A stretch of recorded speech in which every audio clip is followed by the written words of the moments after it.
From Minute Maid Park in Houston, Texas, Root Sports brings you Houston Astros baseball. Tonight, the Astros open a 3-game weekend series against the Arizona Diamondbacks. And Carlos Gomez is now a Houston Astro. He arrived. Carl Schneider bringing him in. Dan O'Neill showing him around the Astros clubhouse. And he hit the field for the first time in an Astros uniform. Coming in the trade last night from Milwaukee, shaking hands with Preston Tucker and his teammates, and joining this Astros club for the stretch drive. Good evening, everybody. Bill Brown and Alan Ashby. We'll hear from Julia Morales in just a few moments. It has been an exciting last few days leading up to this afternoon's trade deadline, Ash. Always exciting when you're winning, and that's exactly what the Astros are doing right now, and adding some strength. The AT&T Rewind will show you what's been happening since the All-Star break for the Astros. They've positioned themselves very well for the final 2 months of the season. They've gone 9-3 since the All-Star break with outstanding pitching along the way. 8-1 at home, where they have the best winning percentage at home in the American League. And they have picked up 2.5 games on the Angels and the Rangers with 2 walk-off wins along the way. The last 2 Thursday nights, it was Jose Altuve with a game-winning homer and Jason Castro with a game-winning homer. What a game last night as the Astros won it 3-0 in the bottom of the ninth. One of those rare games, seldom done, that the game is 0-0 going to the last of the ninth and an Astro wins on a homer. We'll talk more about that later, but just a great, exhilarating time right now for Astros players, organization, people, and the fans, Ash. Has to be. You start bringing in the likes of Scott Kazmir, among the leaders at the time in terms of ERA in the league, and he's pitched great in 2 starts, a couple of shutout efforts. Carlos Gomez, a guy who's been an all-star a couple of times. He's been among the leaders in terms of MVP voting in the National League. So, yeah, it's a lot of raw talent now coming on to add to a team that's already been very good. So how will he fit in? Well, he'll be the everyday center fielder for this club. That's what he has been throughout his career, Ash. And he can go get them. The reputation is great center fielder that has legitimately 5 tools. A lot of times, I think we talk about 5 tools a little too flippantly, but this guy's got them, and he's got the great power to go with it. Should be a devastating bat to add to this Astros lineup. And he's in that lineup batting second tonight. Coming up, join the party. Scott Kazmir has been absolutely dominant since joining Club Astros a week ago. Can Carlos Gomez join the fun bunch and keep the Astros party rolling? We'll find out in just minutes.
Root Sports is presented by Geico. 15 minutes could save you 15% or more on car insurance.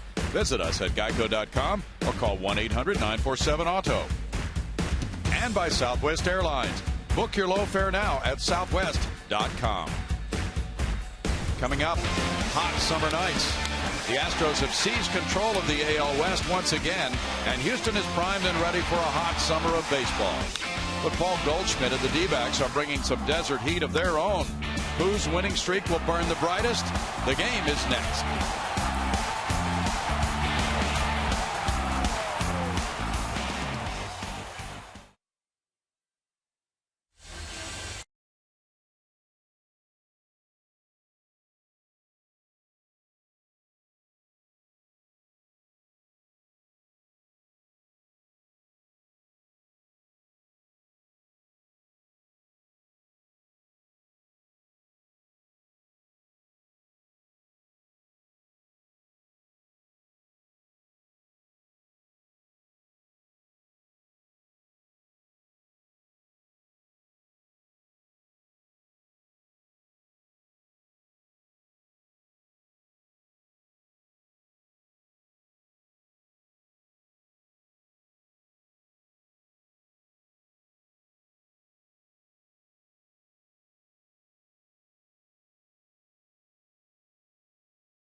Opening up a 3-game series this weekend, and boy, there was some buzz around the clubhouse today. Carlos Gomez joining the team acquired in the trade that went down yesterday. He arrived at 3:30, went straight to the manager, A.J. Hinch's office, said, "I'll hit wherever you want me to hit. I'll play wherever you want me to play. I just want to win." That's one way to introduce yourself to the skipper. Tonight, he'll bat second, play in center field, and the Astros excited about our TXU Energy Power Player of the game. As we look back at some of his defense, I said he was going to be playing in center field. He could play the corners as well, especially given the guys that are on this team right now, but a dynamic player, a lot of energy, and he has got some speed. He dealt with injuries a little bit this year, so the stolen bases are a little behind most seasons, swiping 40 bags back in 2013. He had 34 1 year ago, but that's another reason this guy is a dynamic player for this Houston Astros team. One thing the Astros haven't had a problem with this year is finding someone to play center field, Brownie and Ash. This is a team that has several guys who can play that position very well, including Jake Marisnick. AJ having to have a chat with him, telling him he's going to need to move around a little bit. Same conversation he may have had with Colby Rasmus to start the year. I'll toss it up to you with more on that, guys. Well, that's a good point you're raising, Julia, and there are probably 4 center fielders on this club when George Springer comes back. Not a bad thing, Ash. Good coverage in the outfield.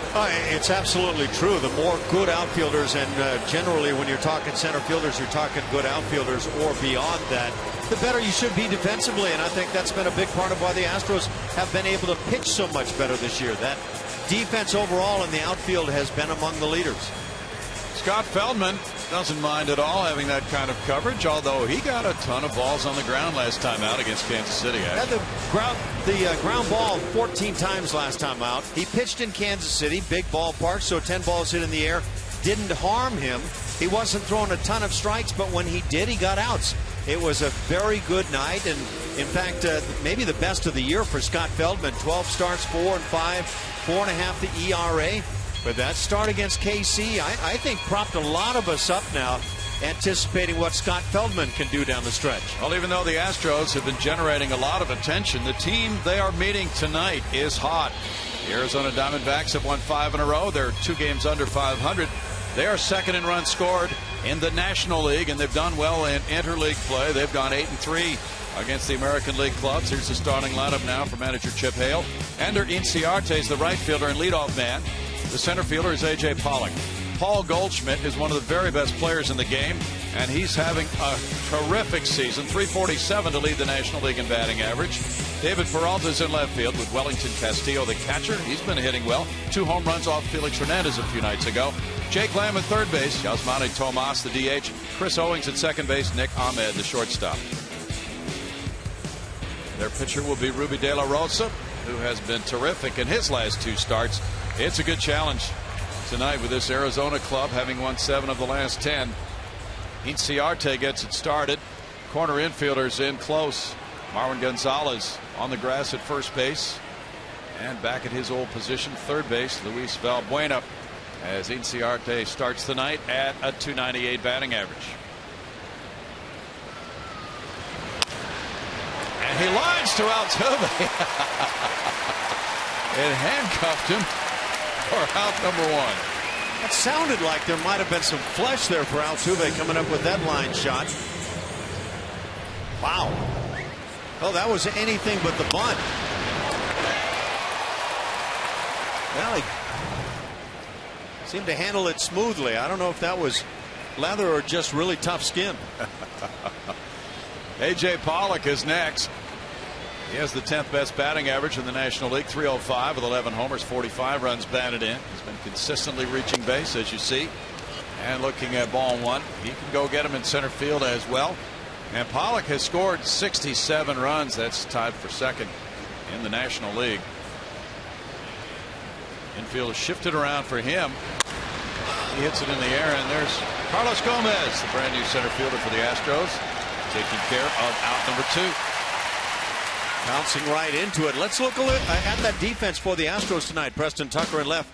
Carlos Gomez, you just saw him in center field. Colby Rasmus is in right. The left side of the infield has Luis Valbuena and Carlos Correa on the right. Jose Altuve and Marwin Gonzalez. Jason Castro, last night's hero behind the dish.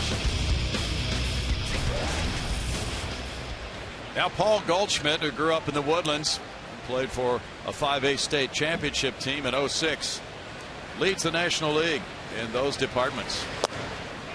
And there is strike 1 to Goldschmidt. He has put together an 11-game hitting streak. One of the really tough outs in Major League Baseball, and that's been consistently the case the last few years. And he's the whole package too. He even has 17 steals in 21 tries to go with the .347, 22 homers and 77 runs batted in. Leads his league in on-base percentage. Just he's tearing it up in so many categories. 2 balls and a strike to Goldschmidt. In addition, he leads the National League in walks with 82, and he has struck out 83 times. Terrific balance in walk to strikeout numbers for Paul Goldschmidt, who went to Texas State.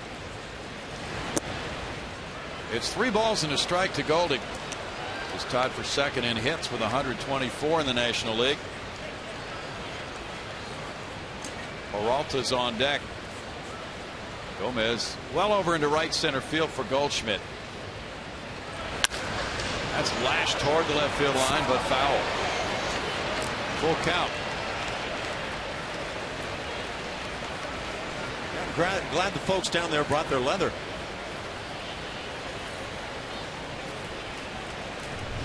Take a look at our strike zone presented by MD Anderson. That one even catches some of the strike zone, but got a big piece of lumber flying through. Gomez moves back a few steps toward center field to his right. And it's a swing and a miss. Feldman came back to get him. He needs only 9 pitches in a 1-2-3 first.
Diamondbacks went out 1-2-3. Now the Astros come up with this starting lineup, brought to you by Southwest Airlines. Jose Altuve leads it off at second base. Newcomer Carlos Gomez bats second, playing center field. Carlos Correa's at shortstop with Preston Tucker in left field. Evan Gattis batting fifth is the DH with Colby Rasmus in right field. Luis Valbuena at third base. Marwin Gonzalez at first base, and Jason Castro the catcher. And on the mound for the Arizona Diamondbacks, Ruby De La Rosa. 21st start of the year. He's pitched well. 8.5, 4.5 ERA. Decent whip. Right-hand hitters having a very tough time against this right-hander. And the last couple of starts, 2-0. Shutout effort over 8 innings last time out. 26 years old, from Santo Domingo in the Dominican Republic. He began his career in the Dodger chain. Traded to Boston in 2012 in the Josh Beckett deal. Arizona got him in a trade after last season. That was the Wade Miley deal. He was 4-8 with Boston last season with a 4.43 earned run average. Altuve puts it in the air, foul, and out of play. There's strike one. De La Rosa averages 94 on his fastball. Coming off a 2-0 win against Milwaukee on Saturday. 8 innings, 4 hits, no runs in that one. And he threw 113 pitches. Despite the big fastball, not an overly large number of strikeouts on the season. 1-1. That was close. Yep. The Astros did not score until 2 outs and 2 strikes in the bottom of the 9th last night, winning at 3-0 to sweep the Angels, their first ever sweep of the Angels in a 3-game series. Line off the glove of Ahmed and into left field. Ahmed unable to hold the Altuve liner, and Jose is at first base. Error number 9 for Ahmed. Well, both leadoff hitters hitting lasers at infielders. And I don't know if this was a knuckleball or if Ahmed simply didn't square it up. Ahmed has played a good brand of shortstop, making the routine plays this year for Arizona. Now here is Carlos Gomez, 262, 8 homers, 43 runs batted in. That's a lob toss over to first base. 28 steals for the American League leader Altuve in 37 tries. Both these teams have run effectively this season. De La Rosa steamed that one over. Maybe he was trying to set him up with the earlier lob. He's allowed 6 stolen bases and 8 tries against him. Gomez just faced him last Saturday when he shut out Milwaukee in Arizona. Carlos got a hit and drew a walk in that game, and he is 2 for 5 lifetime with a homer off De La Rosa.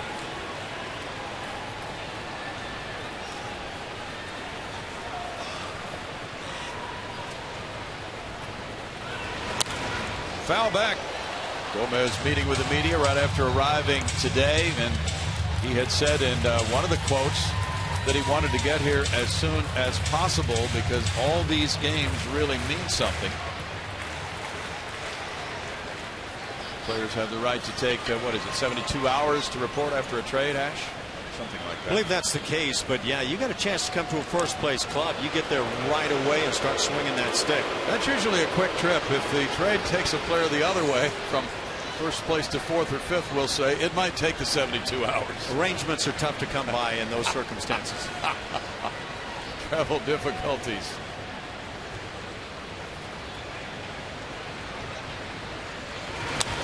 Foul straight back. Good cut by Gomez. 0-2. Gomez has 99 career homers. So a big milestone right there in front of him, and 200 steals, so he could soon join the 100-200 club in homers and steals. Safe to say he was trying to launch one right there. That was the big hack. Somebody asked him about playing here with the Crawford boxes. He said it depends on who's pitching.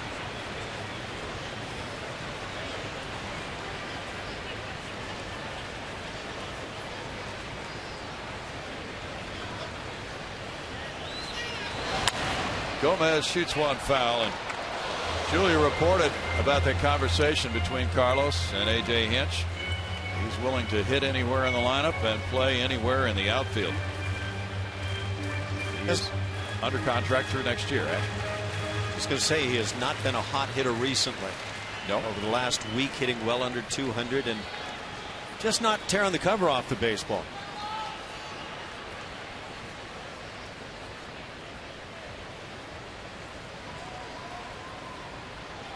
De La Rosa waits a long time out of that stretch. Now time is called by Gomez. That is a lengthy delay. Hard for a hitter to maintain his concentration when a pitcher's at the belt that long. Hard for anybody in the ballpark to maintain concentration. Gomez had a breakout year in 2013, and he began a run of 2 straight All-Star seasons. Fouls this one right back. Talked about that 94-mile-an-hour heater. That went up to 96.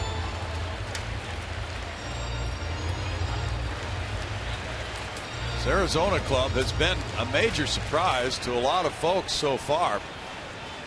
After the season the Diamondbacks had last year, this was not expected of them. Wellington Castillo has thrown out 1 of 12. Last year Arizona was 64-98, finishing in last place, 30 games out of first.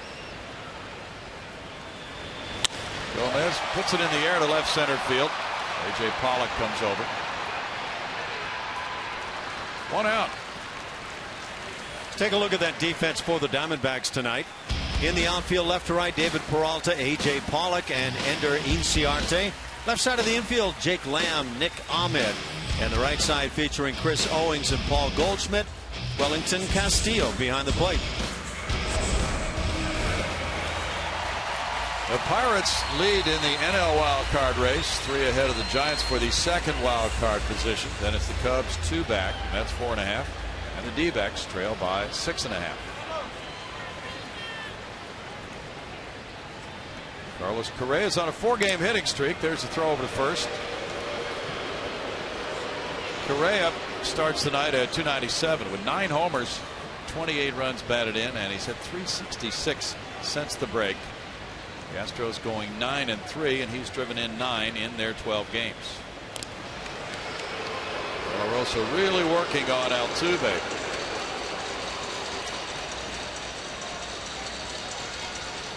The Astros continue to steal bases at a nice clip of 75 this season.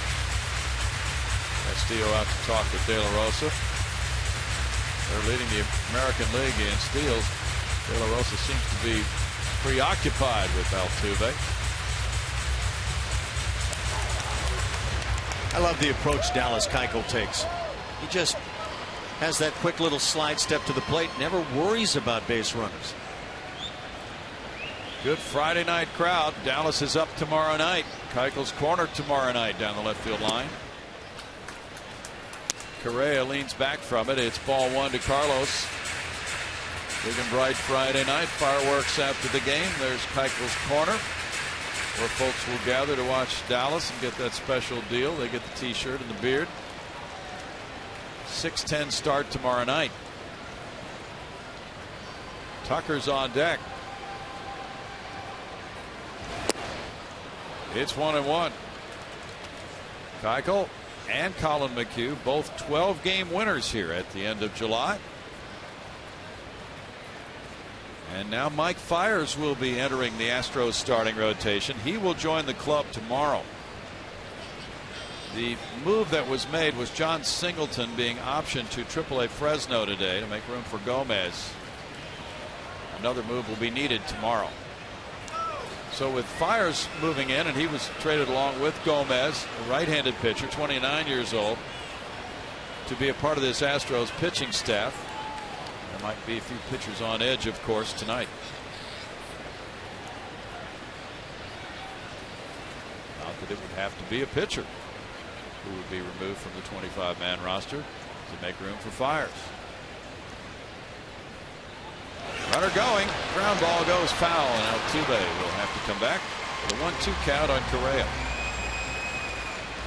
A lot of folks have to be breathing easier, though, with the trade deadline passing.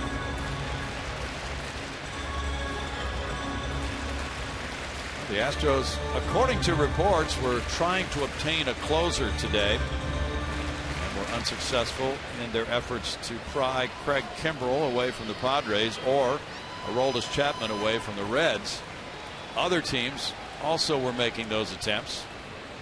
Evidently, the price was very high. Correa is down on strikes, 2 outs. Deadline deals, there were a few, and look at the take for the Blue Jays with 2 of the superstars in the game, Troy Tulowitzki, David Price. Then they added Ben Revere, an outfielder for the Phillies, reliever Mark Lowe, and reliever LaToya Hawkins was in that earlier deal with Tulowitzki. Some people really like what Kansas City did with the acquisition of Johnny Cueto to the rotation. Ben Zobrist filling a need on that ball club. But there were a lot of deals made. Preston Tucker steps up. He was 2 for 4 in last night's game. Tuesday night he hit his 10th home run of the season. In tight ball 1. You may have noticed on the graphic earlier, De La Rosa has been hit hard by left-handed batters. A 300 average and 16 homers allowed to guys who are in this batter's box. Tucker is in a pretty good groove right now. 28 runs batted in and a .477 slugging percentage. 305 this month for Tucker. Bouncer goes slowly to the right side and it hits Altuve. So that is out number 3. Altuve, hit by the batted ball, is automatically out, and Tucker will be credited with a hit on this one. No runs, a hit, an error, and a man left. No score.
Difficult to make, and I know firsthand how some of these deals fall apart at the very last minute. So we know behind the scenes they're working. We know they're trying to add puzzle pieces that are going to add to what we already have, the chemistry that we already have, the camaraderie we have, the roles that we've identified for different players. So I think when you actually execute trades like this, and you get the benefit of being excited and the feeling of what's possible.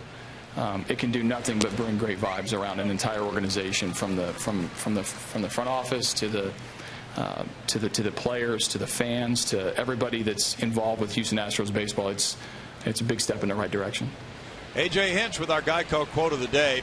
David Peralta, the batter, and it's a 1-1 count to the left fielder and cleanup hitter with a .277 average. 9 homers, 47 runs batted in. He is the triples leader in the National League.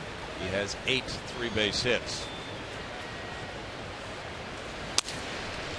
Grounder Altuve on one hop over Marwin Gonzalez. 1 out for Feldman.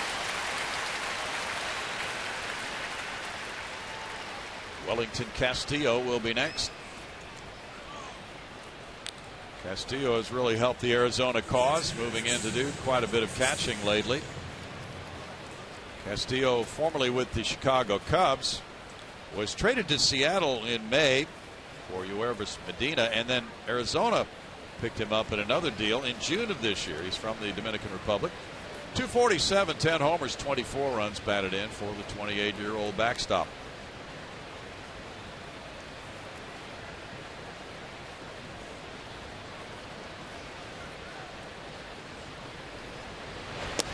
That is strike one. You may not know this about him, Ash. You probably do, though. He's a great interleague hitter, hitting .391. 5 homers, 7 runs batted in 6 interleague games. That takes very unique tools.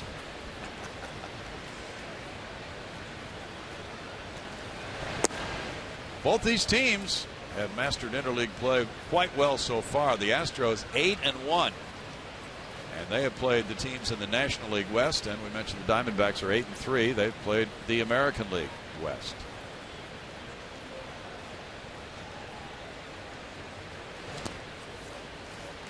Two balls and a strike, but Castillo really helped those stats with that 2-home run game off King Felix. And that was 3 nights ago in Seattle. Imagine the comment would be, I live to play interleague baseball.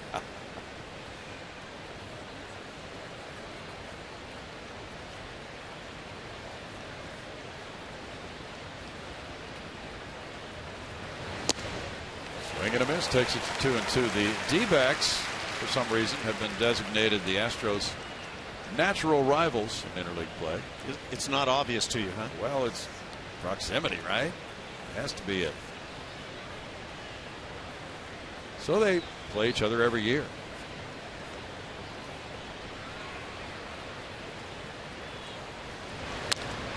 Ground ball goes foul, and so this year the Astros make the circuit around the NL West in interleague. They'll be playing the Giants in San Francisco on the next road trip. And Oakland also in that same week, right, Ash? A couple of games with the Giants. A day off in between. It means 7 days located right there in San Francisco. Wow, that's tough to take. You're coming along, right? No. Part of the golf? No. Sounds like fun, though. Still 2 balls, 2 strikes. D-backs have been a pretty good road club. They're 23-24. They had that 3-game sweep at Seattle as a part of their current 5-game winning streak. They are 3-1 against Texas, and they went 2-2 against the Angels. Angels are in LA tonight playing the Dodgers. They'll be facing Mr. Clayton Kershaw, and it'll be MVP versus MVP when Mike Trout comes up against Clayton Kershaw tonight.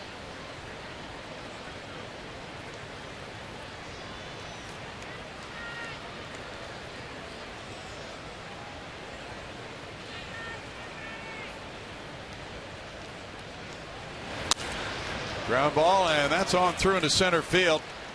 Castillo beats the shift and becomes the first Arizona base runner of the night.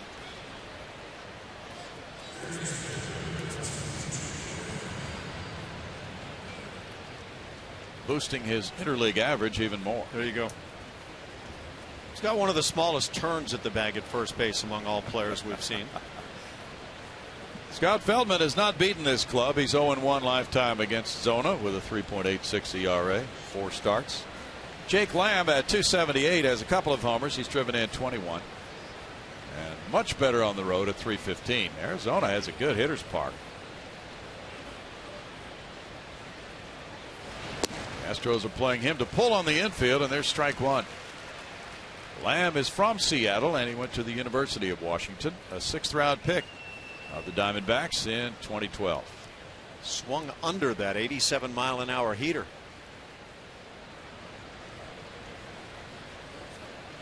Lamb had 126 major league at-bats with the Snakes last year. It's 1-1 to Jake Lamb. Might remind some Astros fans of Mike Lamb. Left-hand hitting third baseman, huh? Yeah. Mike Lamb came up with some nice big swings for the Astros. Oh, he did.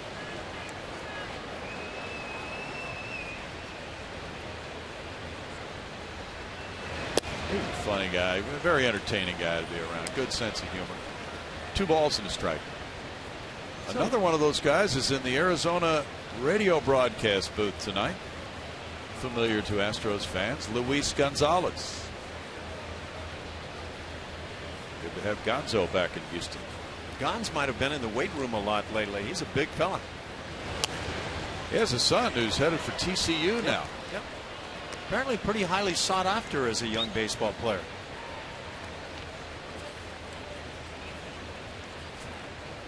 The Astros will play 6 games against Arizona this season. The final 3 games of the season will be in Phoenix.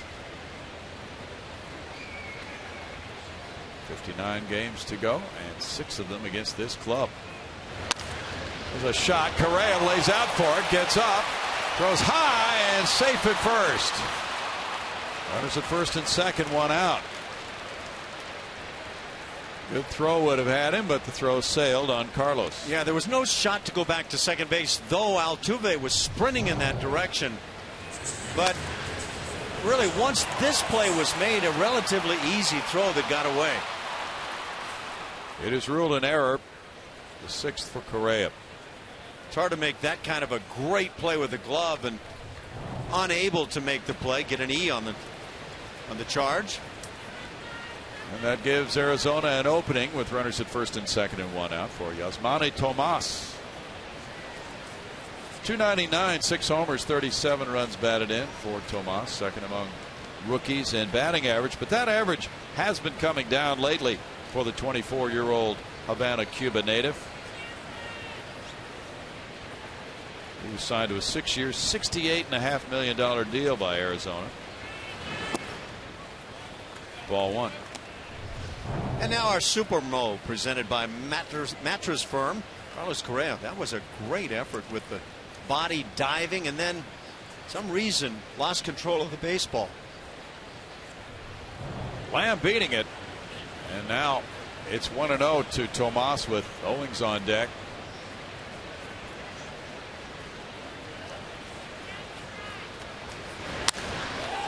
In the air into right center field for a hit. Gomez over to play it.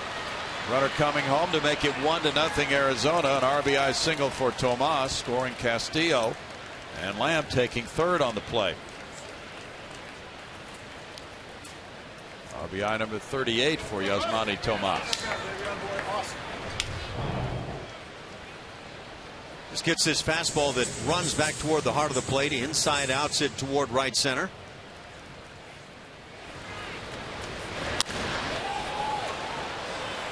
Offensively, you're always trying to take advantage of the other club when they make an error, and Arizona comes through in that endeavor. That gets Chris Owings to the plate. The 23-year-old second baseman from Charleston, South Carolina, at .232 with 3 homers, has driven in 25 runs.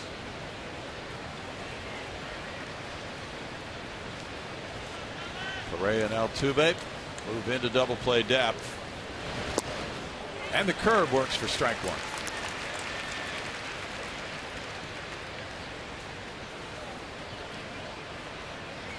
The cut fastball has been the most effective pitch for Scott Feldman this year so far, statistically anyway. Owings was a first-round pick in '09 by the Snakes.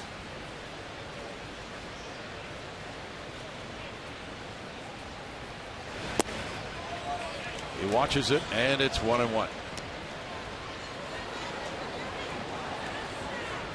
That looks comfortable. That's the way to watch a ball game. Come to the yard, get your really comfy seats, and check out the phone. Little selfie.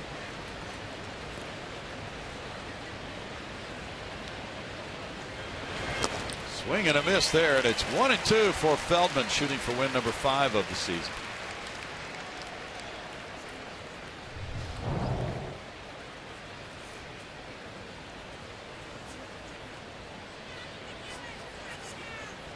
There you see that bat coming through before the arrival of the baseball. Feldman making his 3rd start since he returned from the disabled list after right knee surgery. He shut it down after the May 26th start to have that operation. He returned here against Texas, losing a 7-6 game. on the 18th of July, giving up 4 runs in 5 2/3 innings. And then last time out, the outstanding start in Kansas City, 1 run in 7 2/3. The Astros lost the game 2-1 in 10. Off the plate, and that runs the count to 2-2 with Nick Ahmed on deck.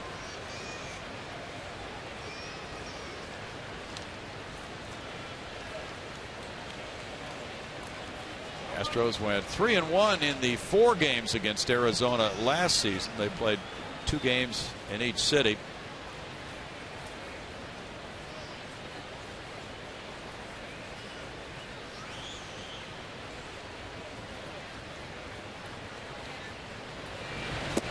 Swing there, and it's a strikeout. Number 2 of the night for Feldman. That's his second out, and now he faces Ahmed.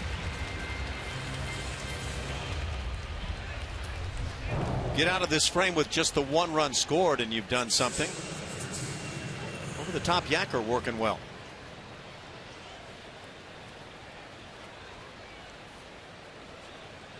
That did drop.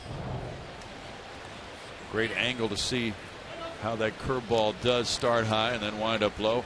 Ahmed, a .225 hitter with 6 homers, has driven in 25. He's a University of Connecticut product. 2nd round pick by Atlanta in 2011. Traded to Arizona before the 2013 season.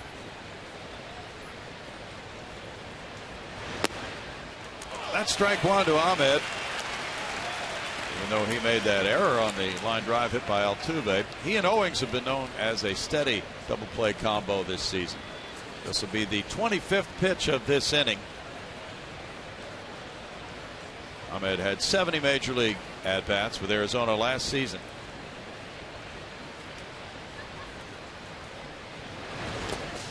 Curve in the dirt is stopped by Jason Castro. It's 1-1.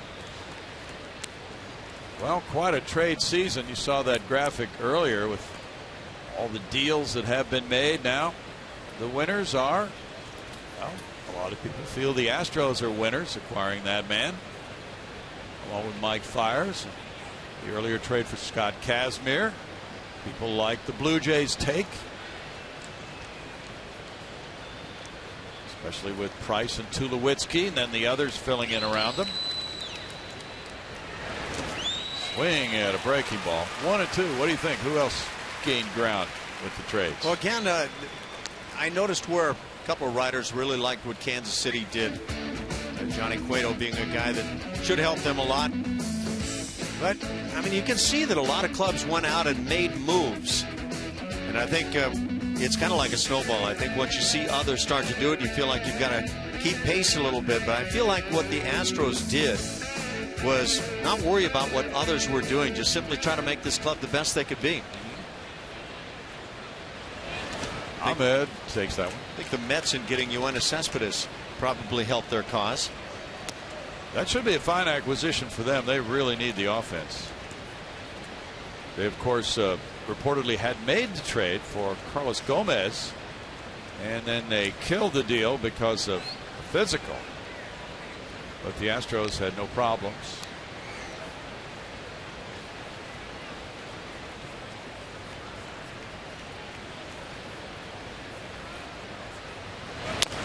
Bouncer, Marwin tossing back to Feldman, who gets his right foot over for out number 3. 1 run scoring, 2 hits with an error, 2 men stranded. It's 1-0 Arizona.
Astros season tickets are on sale now. Guarantee your seats for a potential 2015 postseason run by reserving your 2016 season tickets today. Visit Astros.com/season tickets or call 1-877-9-ASTROS. Guys.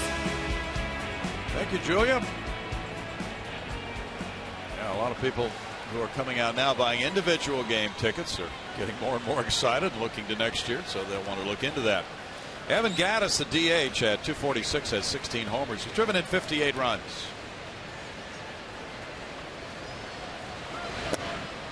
And that's low from De La Rosa. The right-hander is 0-1 lifetime against Houston with a 9.28 ERA.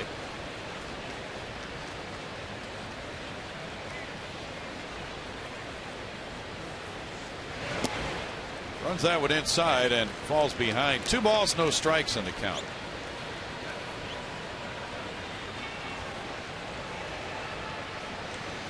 Last time the Astros have been in first place this late in the season was at the end of the 03 year. 2 balls and a strike. And now the key is they have built a 2-game lead by sweeping that 3-game series over the Angels. What happens in the final 2 months? They require depth in those deals. Time to let it play out. That doesn't preclude another deal, but players would have to pass through waivers to be traded now. So the trade deadline was the time that teams wanted to try to take that opportunity to act so they don't have to wait for waivers. 2-2, and the way the waiver process works, the Astros would be highly unlikely to be able to claim a player on waivers because they're at the end of the line. The worst teams with the worst records, get first pick on players passing through waivers. The best teams are at the end of the line. So it would be unlikely that the good players would be available by the time it got to their turn. Unless it comes down to simple willingness to take on a big contract. True. That can get sticky because in the past, 1 year Randy Myers was claimed by the Padres and they weren't in contention, and they wound up having to take him and his hefty salary. They were trying to block another club. Welcome to it. That's right. In the dirt. 3-2 now to Gattis. De La Rosa 8-5 despite that 4.52 ERA. Those last 2 games, as Ash mentioned, for him have been outstanding. 2-0 with a 0.60. He's had very good run support this year. 5.5 runs per game. 4th highest in the league. He has walked Gattis to lead off the 2nd inning. A reminder now, as you enjoy a cold one, to look forward to Miller Time later in tonight's game. It's brought to you by Miller Lite.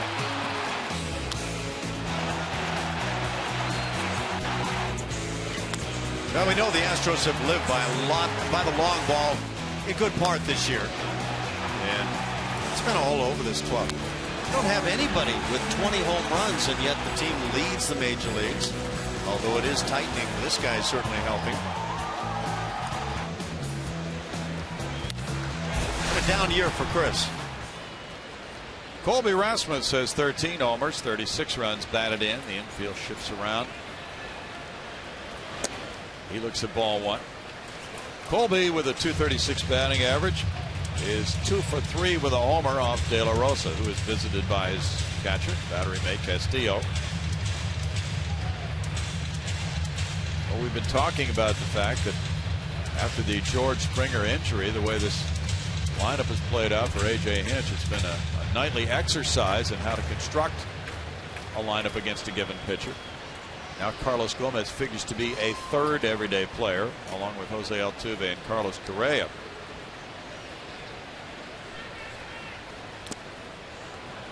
One ball, 1 strike. But certainly the flexibility of the players has helped AJ. Rasmus has played all 3 outfield spots. And lately he's played quite a bit of right field with George Springer not available. He's played a very good right field.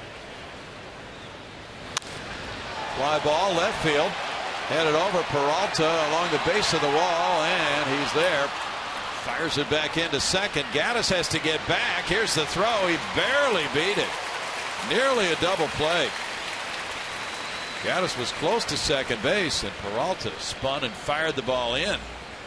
Arizona had a shot at him. I don't know what happened with Evan right there. He hung around that bag at second much longer than you would anticipate on a what ultimately became a rather routine catch in left field. As this throw's coming back in, it's like, whoops, I need to retrace things here. Owings with a strong relay back to first. That's a really good view of that slide. Good thing there was no tag applied there. Yeah. That right foot didn't get on the bag right away, did it? And once it did, it came back off. Luis Valbuena, 198 hitter, has 19 homers, 40 runs batted in. He played first base last night for the first time. Watch Evan as he. That's what created the delay. Slipped. And then he gets to the bag, and you see the right foot, which came to the bag, came off the bag, and he had to go back with the left. Valbuena enjoyed playing first last night, he said. Albert Pujols gave him a first baseman's mitt. Dan Isogna with a call. It's a strike, and 1-1. Valbuena failing to check his swing. Valbuena made a nice catch over the shoulder in foul territory with that loner mitt from Albert Pujols. But now back at third base as Jed Lowry gets a rest tonight. That was the plan all along. That's out to left field. Peralta on the warning track for this one as well. 2 outs. Arizona has 3 good defensive players in the outfield. Marwin Gonzalez had a hand in winning last night's game. He pinch hit in the 7th inning for Chris Carter at DH. He struck out, but then in the 9th inning with 2 outs on an 0-2 count, he looped a single into center field. That kept the inning alive. Jason Castro came up, and on a 1-2 pitch, he ripped a game-winning 3-run homer. Very exciting finish last night in Crush City.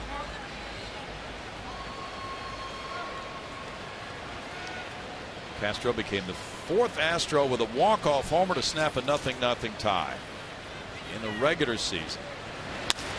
Line shot off the pitcher on through into center field. That ball was scorched. Marwin blisters one, and that's hit number 2 for the Astros. Marwin had a big hit in that 9th inning, leading to the home run last night.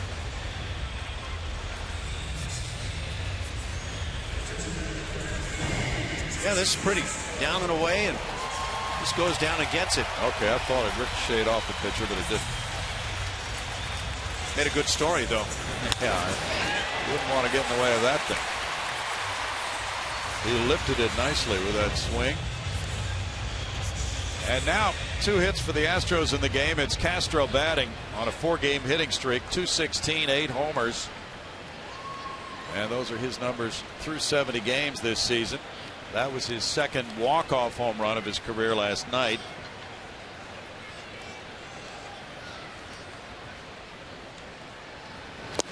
Strike 1. What a special moment for Jason Castro. 2 strikes on him with 2 outs, and then this. He's had a tough season, and yet that one swing can go a long ways.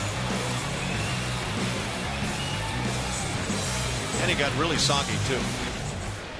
He didn't mind one bit. Castro fouls it back, 0-2. The Jeff Kent walk-off homer in that playoff game 5 in 05 against the Cardinals was a 3-run shot. But regular season, it has not happened often. Dennis Menke hit a walk-off homer in 69 to snap a 0-0 tie. Jimmy Wind hit it in 72. Glenn Davis did it in 86.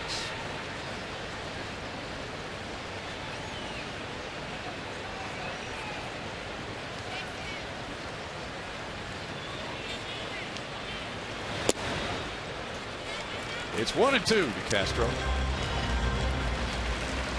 The Astros now have won 7 straight at Minute Maid Park, where they're 36-17. In the last 8 home series. They've won 7 of them and split the others.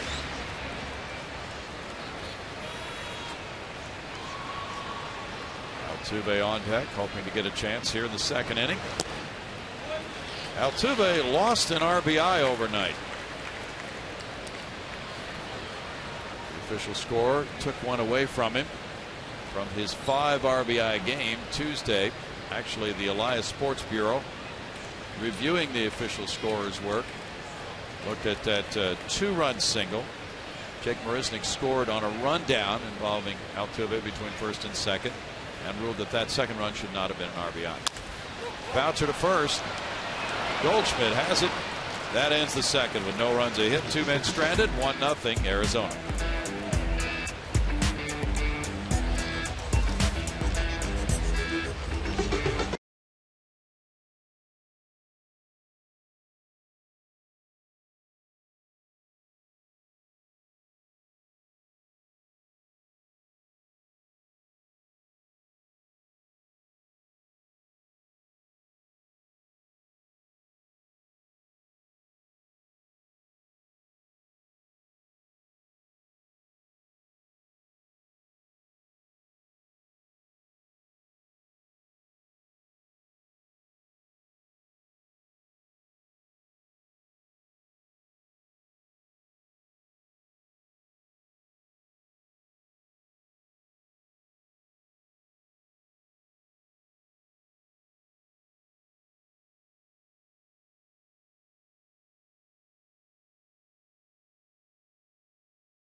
Last Saturday night ended up being a wild one, but a well-pitched game by Scott as he had his longest appearance of the season. He went 7 2/3, said he had great command, especially early in that one. He allowed just 1 run on 4 hits.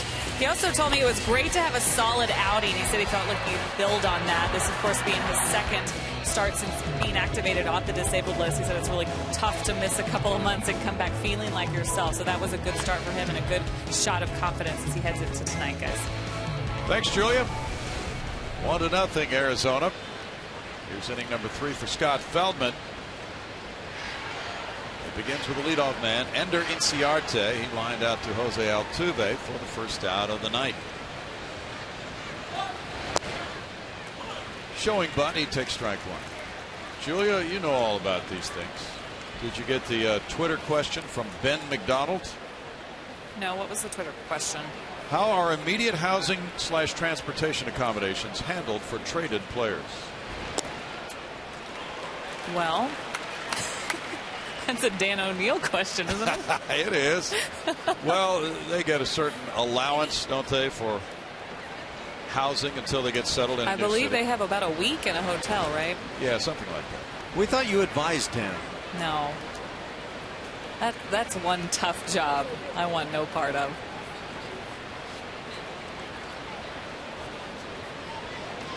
These guys have families. Carlos Gomez's family, I think, we're making the trip. And he's got 3 little ones. One 10-day-old baby. 10-day-old baby made the trip? Wow. As a foul ball comes my way. Yes, 10-day-old. I don't know if they're here just yet, but I think they have plans to come to Houston. He was on the road when he was traded. Had the night with them last night, but then, of course, heading here, and then we're about to hit the road. This life can get a little crazy. We are? Oh, yeah.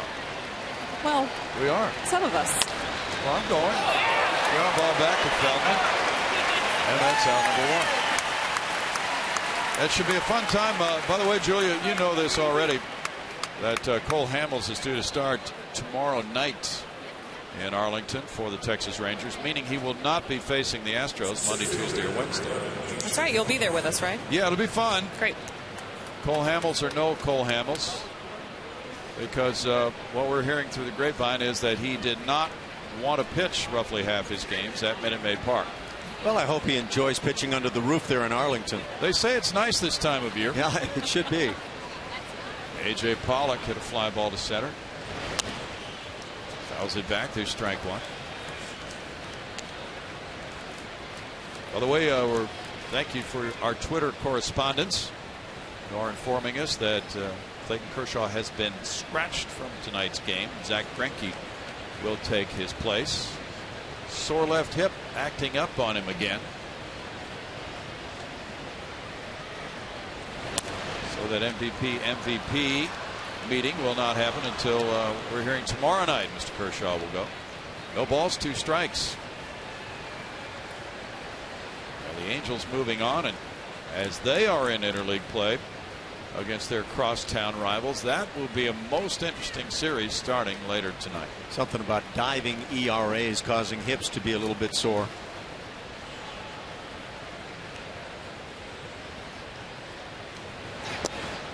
Oh, that was close. Good looking pitch. 1-2. Dodgers picked up payroll in their deals. They got Matt Latos, Alex Wood, Jim Johnson, Luis Avilan, Bronson Arroyo, Michael Morse, and their payroll's about $300 million now. Left fielder Tucker goes over for this one, and that one will be back in the seats. Still 1-2. Well, that's a team averaging, what is it, about 46,000 fans a night in Dodger Stadium. Okay. I don't know. Does that help pay $300 million? Well, we'll find out. And a team that doesn't have a TV contract in place.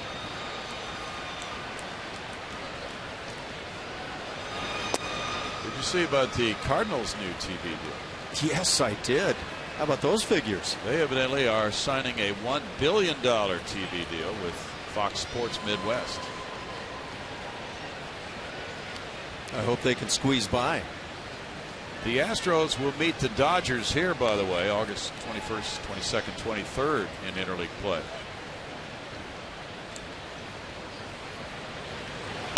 Pollock grounds one up the middle. Altuve stationed right behind second, and he gets him. 2 outs. Make memories at an Astros ball game with family-friendly activities at every Sunday home game. Presented by Kroger. The next Kroger Family Sunday is day after tomorrow when the Astros take on the Diamondbacks. For more information, visit Astros.com/Sundays, or you can call 1-877-9-ASTROS.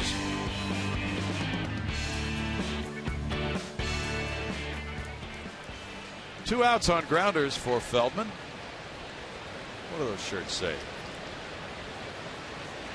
Those are the Keuchel shirts. Let's see. Are those? No, they're not Crush City shirts. Okay. Okay. Oh. SBC Worship, is that what that is? I believe so. Okay. We think it might be a Second Baptist, a Spring Baptist we're hearing. Group. Foul ball, and that makes it a 1-ball, 1-strike count to Paul Goldschmidt. This young man gets a healthy hack.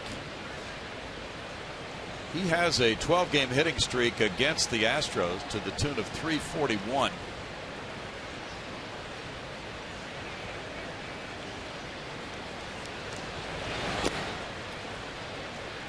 Two balls and a strike. Buzz cut. Get myself out to the ballpark tonight and get a haircut.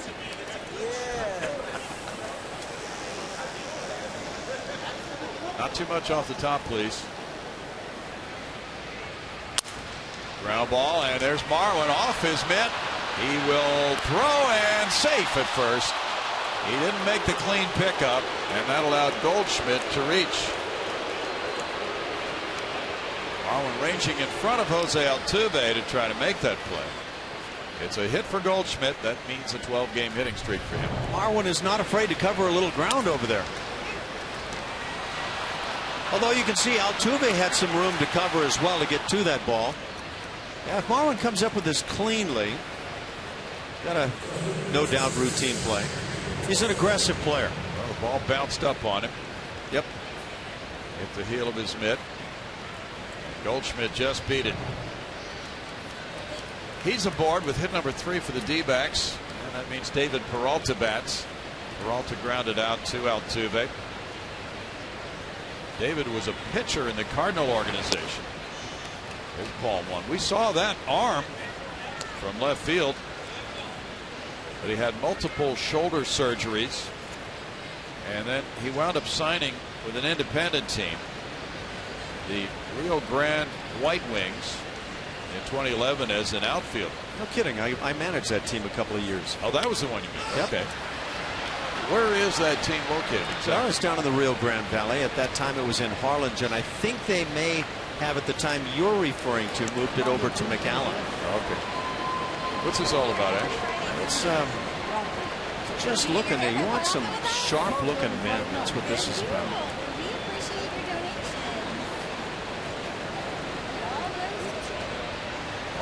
She was saying she appreciates his donation. It all goes to charity.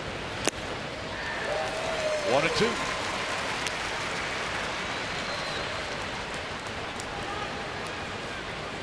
By the way, I had a great time down in the Rio Grande Valley, and a lot of great folks down there. How was the ballpark? Was it a new ballpark? Smallish, but it had a wind that prevailed coming in from right field, so it left pretty much left field to hit through. This could be trouble. Valbuena will not have a play on it. That's an infield roller for a single for Peralta. Broken bat hit, and it's first and second for Castillo now.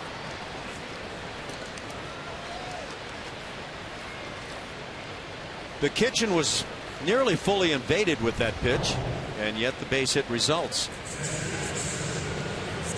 Talk a lot of times about shifts on and left-hand hitters being pitched away as they shoot toward that gap on the left side, but this was the complete opposite. Julia Child couldn't have served that one out there any better. Not a bit. Hopefully there was no bleeding involved. Wellington Castillo single to center field in the second inning. He came around to score on the Tomas single. In the dirt, it's blocked well by Castro. Ball 1.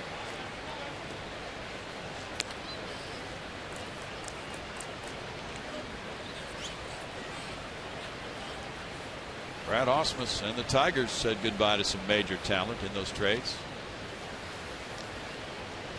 That surprises me. They gave up Price, Cespedes, Joaquim Soria. That's a strike. Daniel Norris, the youngster from the Blue Jays, left-hander, will start for Detroit on Sunday. Tigers have been without Miguel Cabrera, and what a difference maker he is. Just hard to imagine them coughing up some of these players now as Cabrera gets ready to come back.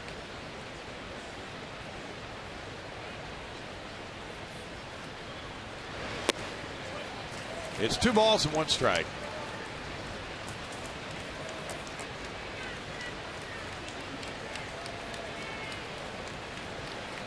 The Dodgers held on to 2 big prospects, Corey Seager, the shortstop, and lefty Julio Urias.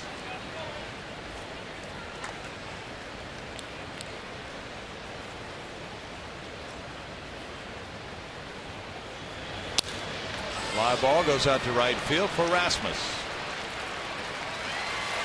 No runs, 2 hits, 2 men left. It's 1-0 Arizona in the third.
dedicated section for fans to show their support for Dallas Keuchel every time he takes the mound. Starting at only $35, you get a ticket, beard, and a Keuchel's Corner Go Beer to Go Home t-shirt for tomorrow's game versus the Diamondbacks. For more information, visit Astros.com/Keuchel's Corner or call 1-877-9-ASTROS. Astros looking to get something going against Ruby De La Rosa and catching up with hitting coach Dave Hudgens on their approach to a hard-throwing guy like De La Rosa. He said the two seams actually been more effective than the blow-the-doors-off four-seamer that he's got. He's not a big strikeout guy, so he was hoping the Astros would shorten up their swing a little bit tonight against the hard thrower, and he really likes the job that they've done. Yesterday struggled a little bit with Matt Shoemaker early, but hanging in there in some at-bats. Carlos Gomez up this half inning, recently seeing that righty, a career 2 for 5 with a homer against De La Rosa, guys. Thank you, Julia. Altuve led off, reaching on the error, lining off Ahmed's glove. Last night, his 18-game hitting streak at Minute Maid Park came to an end. That was a club record for an Astro in this ballpark. There's strike one.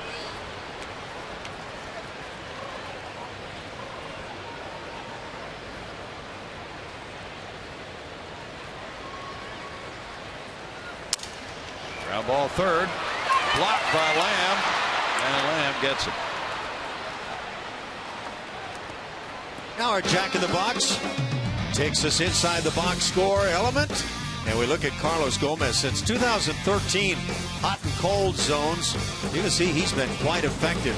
You try to work him in, you're going to get scalded, and he'll hit it all over the field, primarily to left field, and his home runs tend to go to left field.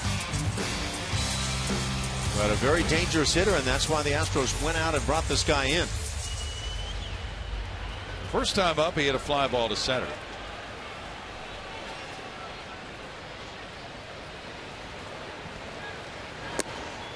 There's ball one to Gomez, who left a Milwaukee club with a 44-59 record, 21.5 games out of first in the NL Central. He gained 23.5 games in the trade. 2-0. Carlos typically has not walked a whole lot.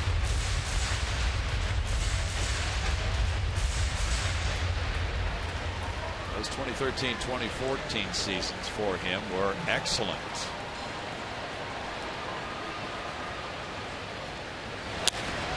Fly ball out to shallow right field. Second baseman Owings takes care of out number 2. Carlos Correa will bat. He struck out in the first inning. That fastball just won out over Carlos Gomez.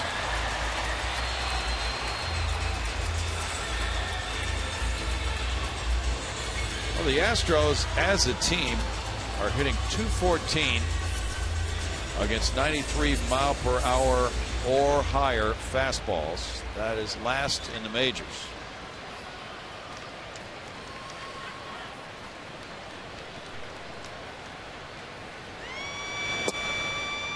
There's strike one.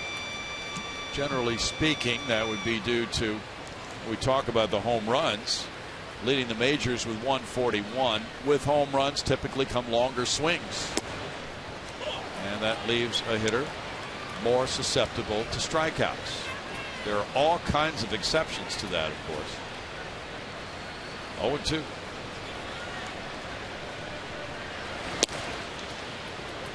One ball, 2 strikes.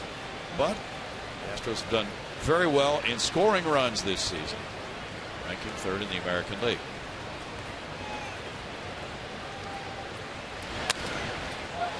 Foul back, still a 1-2 count with Tucker on deck.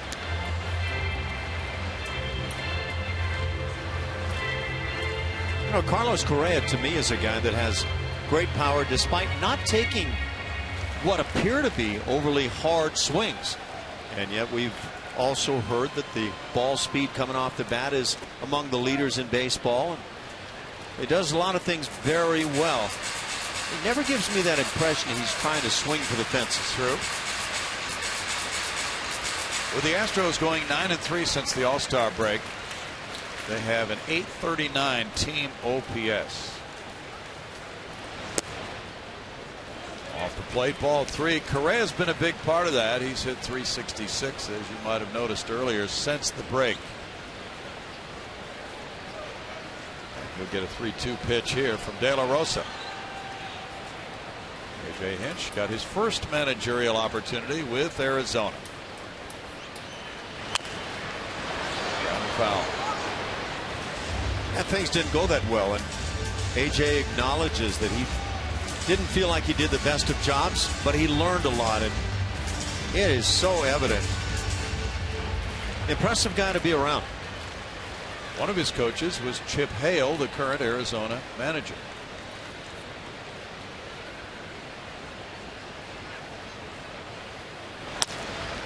Rolled out to shortstop. Nick Ahmed with the quick release makes it a 1-2-3 third for Ruby De La Rosa and a 1-0 Arizona lead.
Mentioning A.J. Hinch getting his first chance at manager with the Arizona Diamondbacks, a time he was reflecting on just before the game today, saying, I don't know if I'm sitting here with Houston Astros if it wasn't for the opportunity I had. But a very young A.J. Hinch, as he was 34 years old when he did take that job, he said it wasn't all bad while I was there. A lot of learning as I went along and a lot of maturing, but he did build a lot of relationships during that time. And he even said that since then I've grown, I've matured, but I've solidified beliefs that I had back in Arizona on building relationships with the players.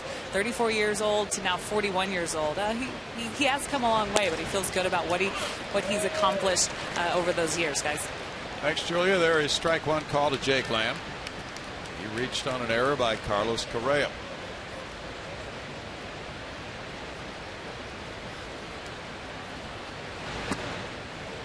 Feldman deals, and it's a 1-ball, 1-strike count for Scott. Scott throws the 5th highest percentage of curveballs this year in the American League. We've seen some good ones from him tonight. Gomez takes care of out number 1.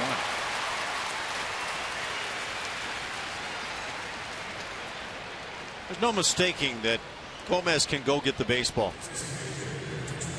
Question marks about health this year. Everybody with the Astros feels that he's completely healthy, and watching him run, he looks just fine.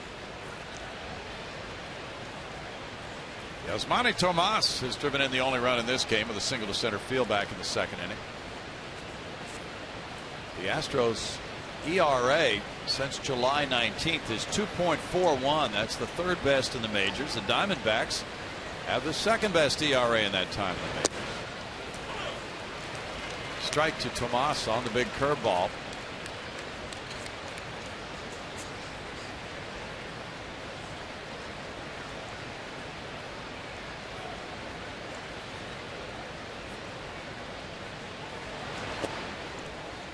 It's 1-1 among the flurry of moves made in the major leagues. before the trade deadline. We noticed today that former Astro Bud Norris was designated for assignment by Baltimore.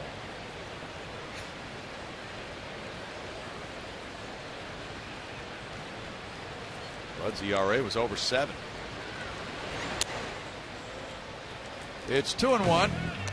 We talked about the guys who are streaking on the mound. The Giants have the lowest ERA in the majors since July 19th. Then the D-backs, then the Astros. Don't the Giants know it's 2015 and not one of those even number years? Yeah. Well, they're going for it again. You know, as good as the Cardinals have been this year, you anticipate they're going to be amongst those better pitching teams. The Astros right in front of them. Yep. Giants picked up right-hander Mike Leake from Cincinnati. And he was really putting things together the last 5-6 games, especially. Soft line drive to left. That's in for a hit. 1-out single, and Tomas is 2 for 2 tonight.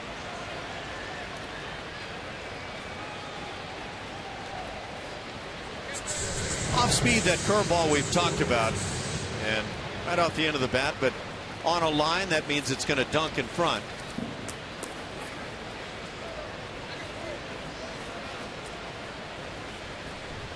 And the 5th hit of the night for the Diamondbacks. Owings struck out in the 2nd inning.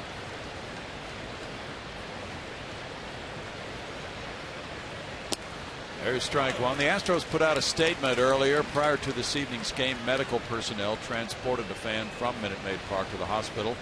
Our thoughts and prayers are with him and his family. We were watching that.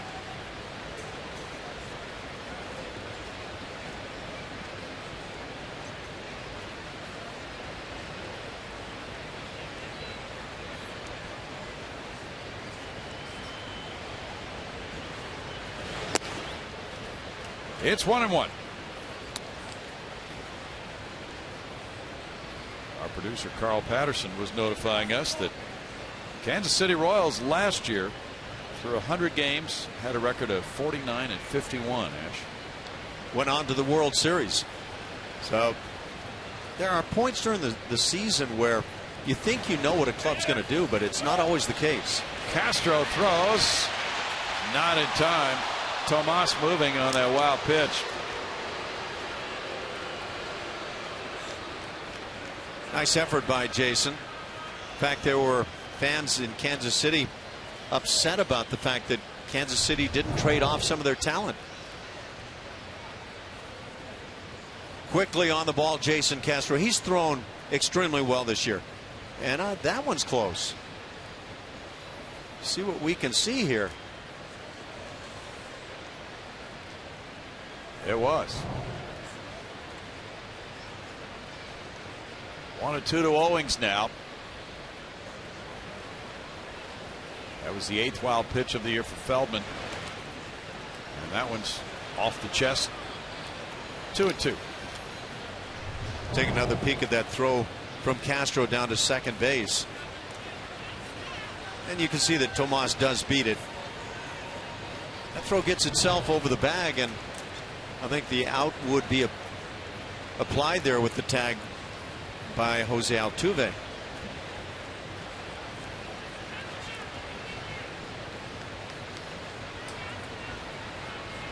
Nick Ahmed's on deck. Foul back. Tony La Russa's in town. He's now running the Arizona Diamondbacks as their president.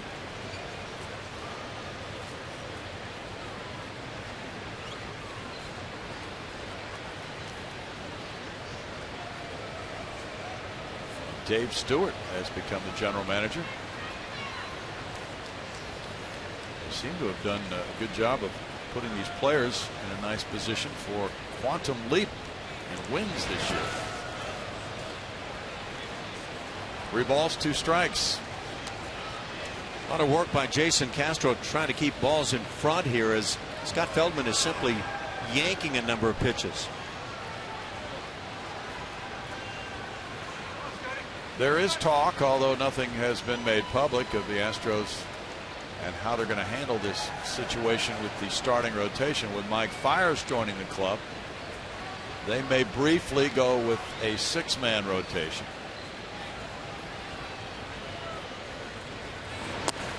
Let me tell the pitchers first. Strikeout looking. Strikeout number 3 for Feldman. I'd be really curious to know how Dallas Keuchel and Colin McHugh feel about going to a 6-man rotation.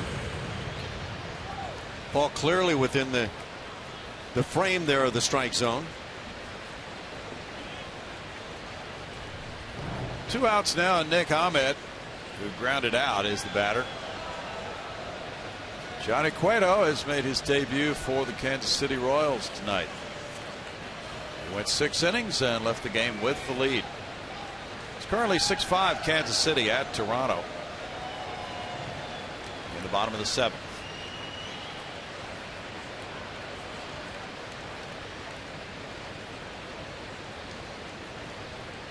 Buena's off the line, even with a bag at third.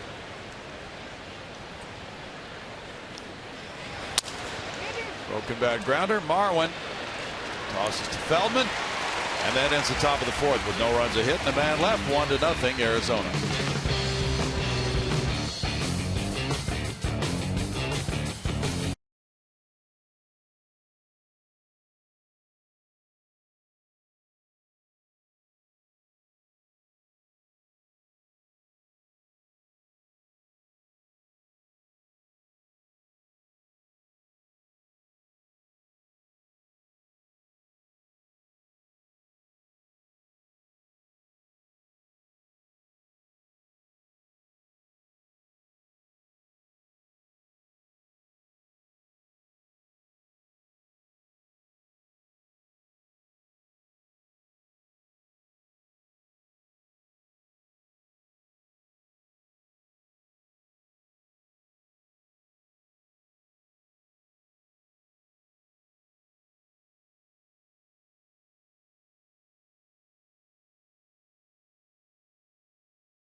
We never stop improving, and neither does Preston Tucker. Had a rough June, but a great July to this point for Preston. And 10 home runs already in the major leagues and some very meaningful long balls. Gorgeous stroke as he stays right down through the baseball. You see that June 189, but July a terrific turnaround, and the home runs have followed suit. It's a big part of this club. He leads it off in the home 4th inning. He reached on a bouncer. It took 2 hops and it hit Jose Altuve. Tucker was credited with a hit. That's the rule. We got a question on Twitter about that.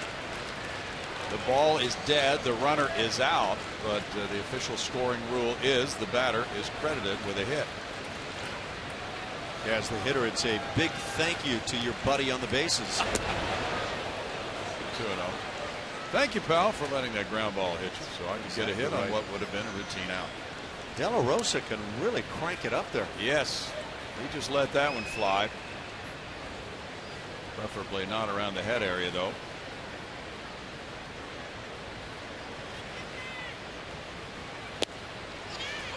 That comes in for a strike, and it's 2-1. That's an effective 2-0. That smallish slider that he just throws right through the heart of the plate. At 6:10 tomorrow night, Dallas Keuchel and Jeremy Hellickson will be the starting pitchers. Foul back by Tucker, 2-2, and Sunday at 1:10 in the finale of the homestand, it's Colin McHugh versus Robbie Ray. Robbie Ray, a lefty with an ERA of 2.70, putting together some nice starts for Arizona. Scott Kazmir, what a month of July. Could very well be pitcher of the month. Fly ball out to center field. A.J. Pollock 1 out.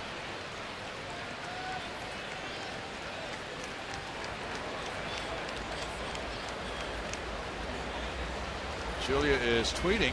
What's happening right now? You're tweeting now. The seats are filled at Minute Maid Park. It takes forever to connect to the internet. Good problem. It's a nice little feature we have now. Yeah. My tweets popping up there. You know, your office is getting decorated down there. But my tweet's true, guys. Yeah, it is true. I mean, the fans are here now. These are good problems to have, but the internet's a little tough to come by at this ballpark these days. Okay. Evan Gaddis with a roller up the middle. Nick Ahmed. 2 outs. We need to get you a Barca lounger. Excuse me? Oh, what? You know what that is? I guess I don't. Well, we're going back about 30 years. No, it's a nice, easy chair. Okay. Will it give me a massage, too, as I sit here? We can get that. Okay. I'm just glad you guys didn't catch me eating chocolate, because I was doing that 3 seconds before you put me on the air. Well, you never do that. We'll get Steve Sparks down there for the massage. We're jealous. Colby Rasmus hit a warning track fly ball to left first time up. Owings is out in right field. Second baseman playing very deep on Colby.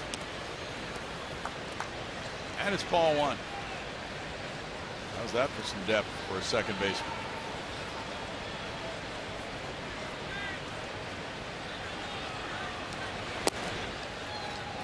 It's 2-0 to Colby. Well, let's see. One of the authors, Mr. Schoenfeld, on ESPN, has ranked the winners of the trade season, and Kansas City's #1 in his opinion. Rasmus in the air. Shallow left center field. Owings with the catch. It's a 9-pitch inning for De La Rosa and a 1-0 lead through 4.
It was a fun night at the ballpark. The Astros got to see Scott Kazmir pitch in an Astros uniform for the first time here at Minute Maid Park, and he was pretty good once again.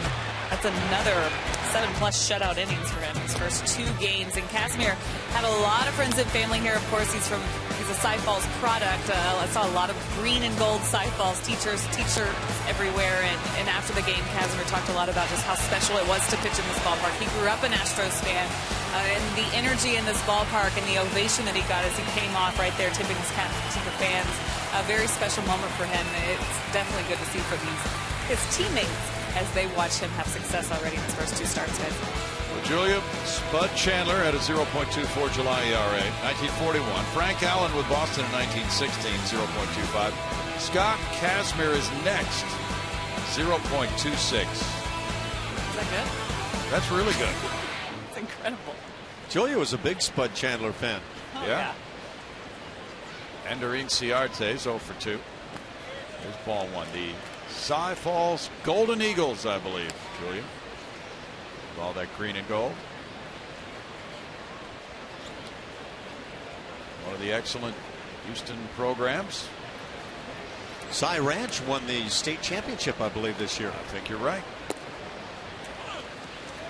1 ball and 1 strike. Feldman's in a 1-0 game. The Astros have managed only 2 hits, both singles off Ruby De La Rosa. One of them was just a rule book hit, not hit hard. Ground ball. Marwin Gonzalez, good play.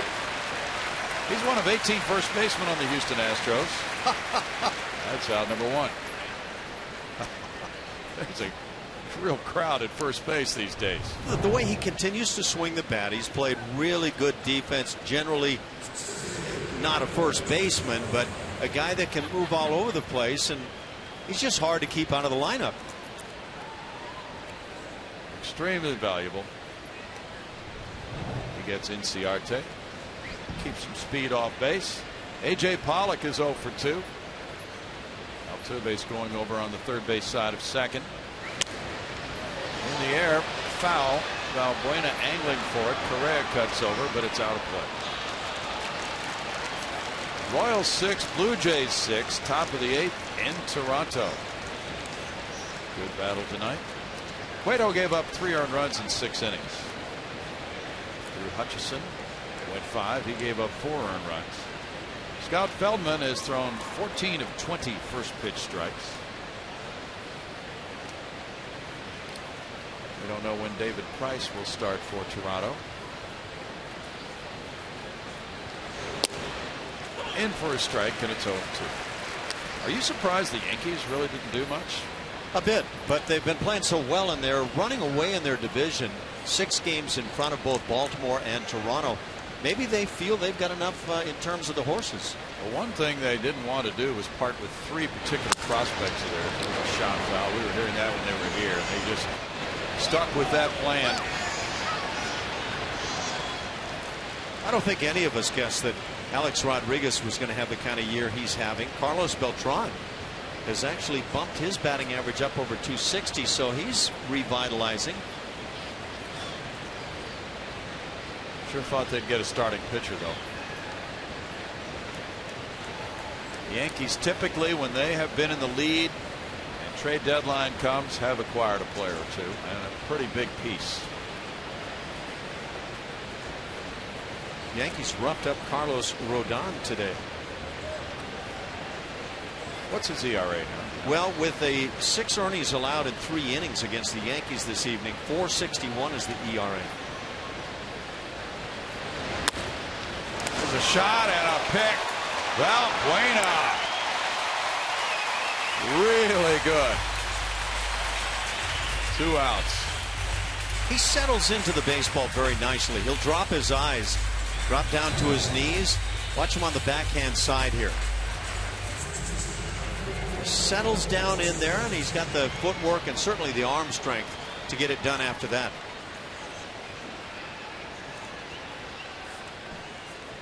Now, you talk about guys that have done really well defensively. He's been spectacular at third. Seamlessly moved across the diamond last night to play first, and now he's back. Goldschmidt got a hit in the 3rd inning. That was a roller between first and second. Off the mid of Marwin Gonzalez. He's 1 for 2. There's ball 1. It's really glaring, Goldschmidt's numbers compared to everybody else in this lineup. Pretty easy to identify him as the guy who you won't let beat you. How about most everybody else in that league? That too. It's a nice pitch, an off-speed pitch over the corner, and it's 1-1. Bryce Harper has hung in well. He's about 12 points behind Goldschmidt. D. Gordon as well. Yeah, that is nice.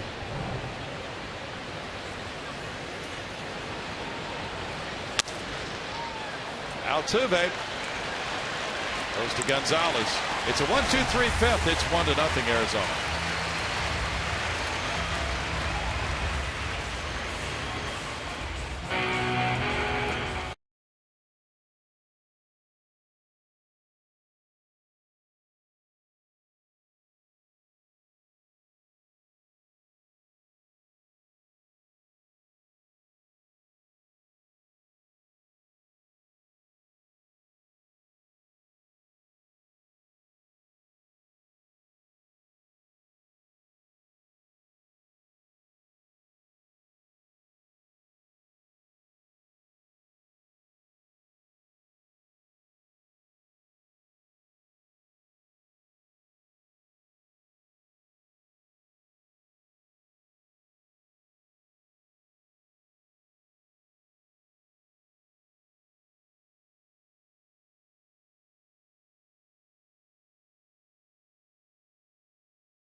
Sports is presented by Southwest Airlines.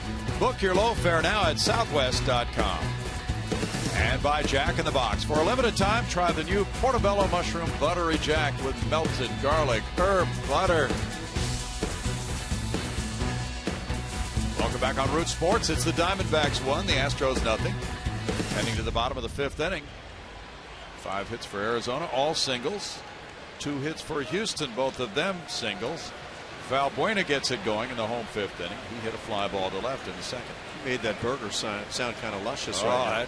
That did sound good, didn't it? You, of course, have never attempted to eat one of those. I have done so. You and I have a Jack in the Box on the way home that did manage to hit one time. Diamondback starters have an ERA of 1.37 their last 7 games, not including this one. It's 1 ball, 1 strike. De La Rosa's been a big part of that.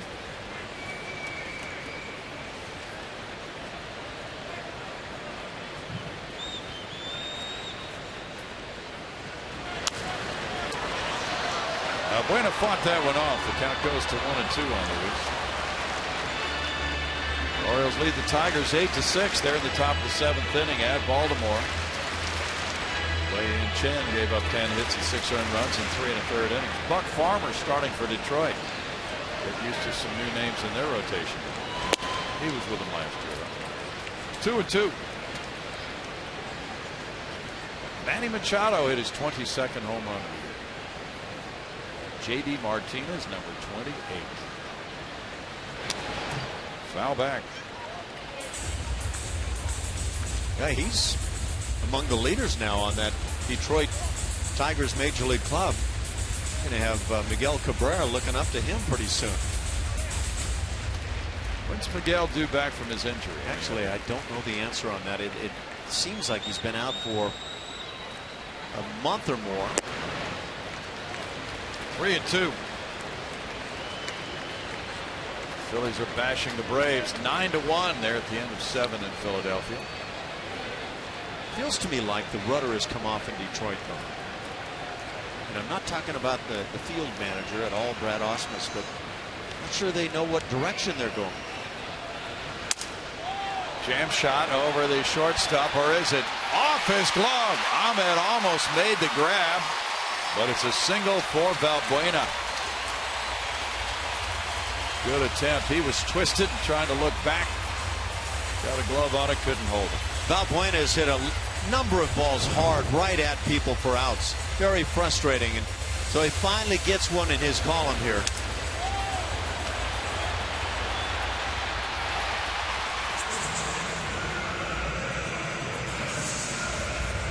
He hit the ground hard. Never quite got the angle on that ball. The ball was kind of behind his head. Yes. As Lamb was going back. Oh yeah, it was Lamb. In the shift, he was positioned there. You almost can't tell anymore with these shifts. Marwin Gonzalez single to center field in the 2nd inning.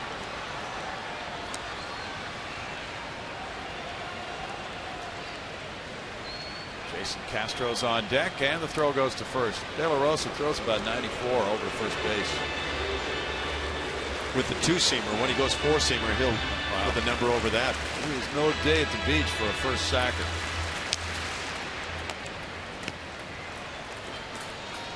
Lamb's in tight at third base. Nationals 1, Mets 1. That's a big battle for the top spot in the NL East. They're in the middle of the 8th inning. Mets are trailing by 3 games in the NL East. But they have Yoenis Cespedes. He must not have arrived yet. He's not in the lineup tonight.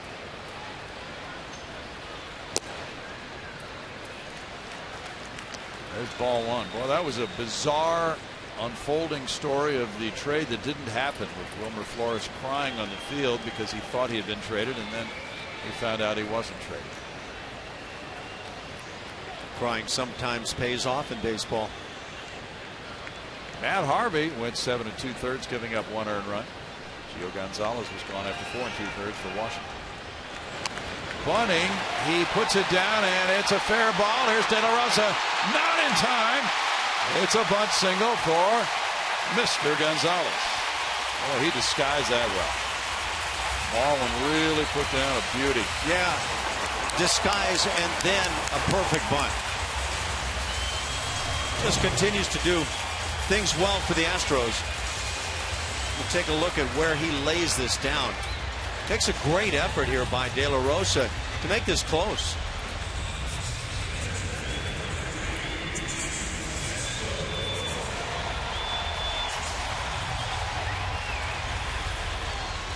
Can't do it much better than De La Rosa. He had his feet set. No wasted motion. But Marlins 2 for 2. And now it's Castro. So some little things are happening for the Astros here. Pop fly hit off the glove of Lamb. Now the bunt single. The Astros have a runner at second for just the second time tonight. And Castro grounded out in the second inning.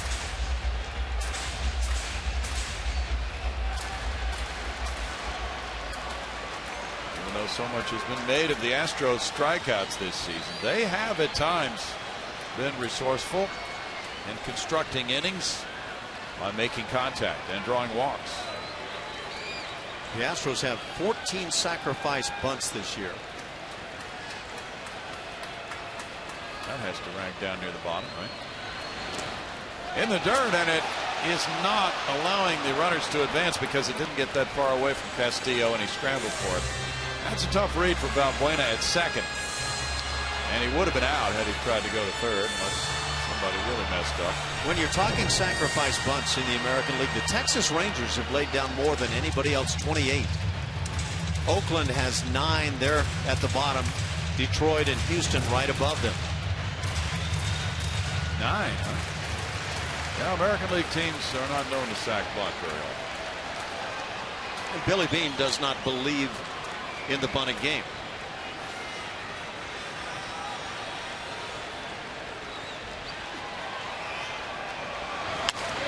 A shot to left field. Castro hitting one high. Oh, Castro does it again. Another 3-run homer for Castro.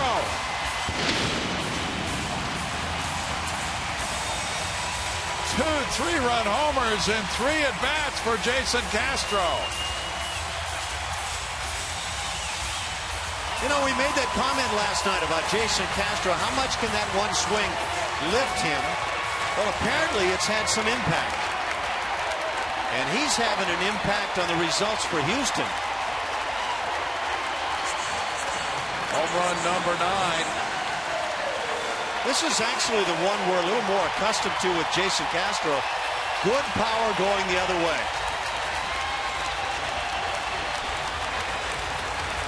They love it. And it's 3-1 Houston. Castro now with 25 runs batted in. Skipper Chip Hale out. Jason stayed a lot drier with this home run. That's the one that from a couple of years ago when he was an all-star, that he would hit a lot of balls hard that way.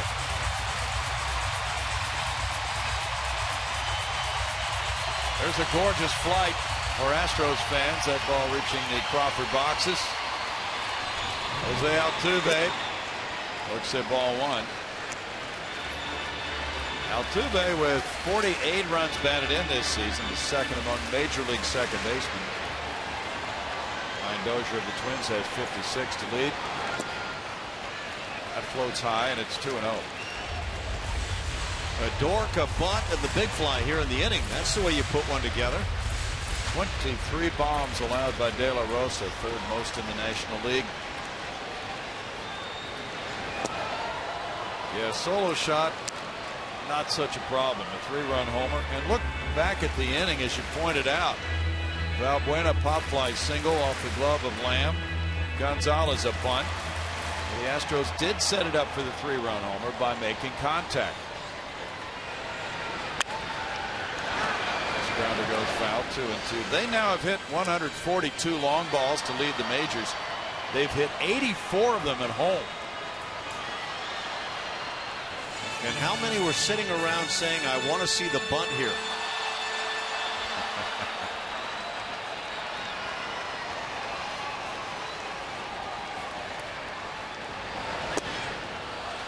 him out. 1 out. We can't get enough Jason Castro, can we? Right on the sweet spot right there. It's not a natural swing that goes that way.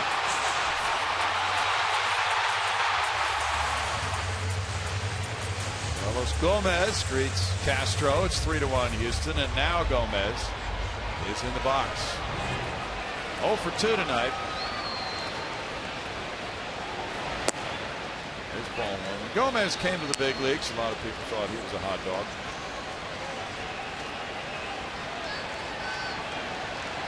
Jennifer Perry liked that swing.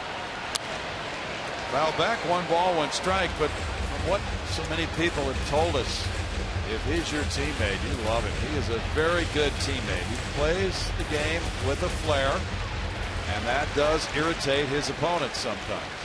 That's often true. You can play with a guy you just love, and opposition players will come up and say, what about so-and-so? We can't stand that guy. It happens. 2-1. He said it was emotional leaving Milwaukee.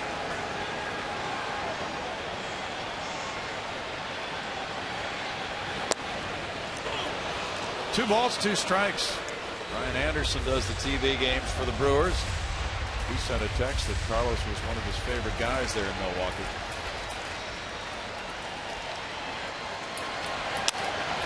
Down to left side. Ahmed with the accurate throw, 2 outs. This rally, this is what A.J. Hinch and Jeff Luhnow talk about all the time with this club.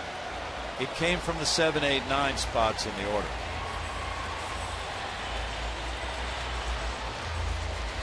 Balance with the attack has really made a difference.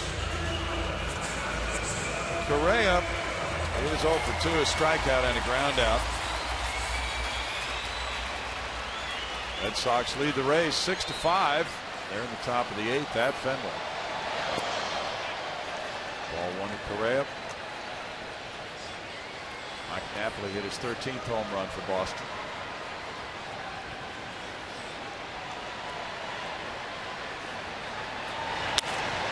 Line shot, left field. This is going to be another one. Number 10 for the rookie. 4-1 Houston on a 2-home run inning.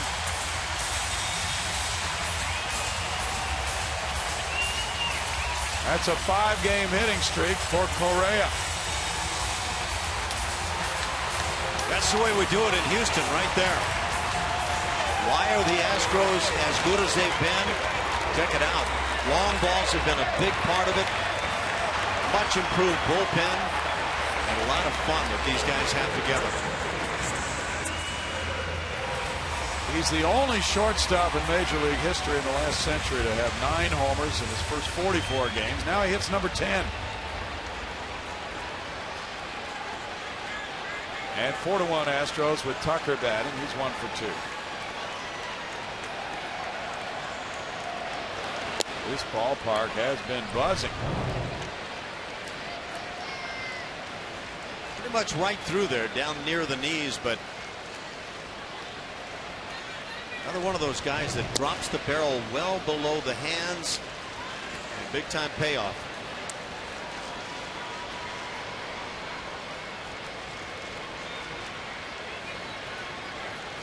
He's the 5th Astro to hit 10 home runs or more. Fly ball, Tucker down the left field line, foul.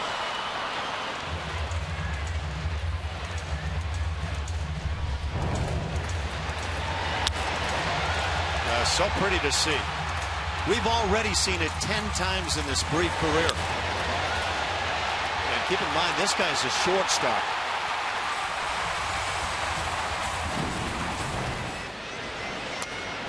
Tucker fouls it back. Just looking at the starting lineup, but on the entire roster now, there are 7 Astros who are in double figures in homers. Carlos joining that group, and Altuve is 1 short of 10. Castro is now 1 short of 10. Gonzalez has 7. Bouncer foul, so this team could have a number of hitters in double figures and home runs very soon. The Astros are 37-5 when they hit 2 or more homers in a game.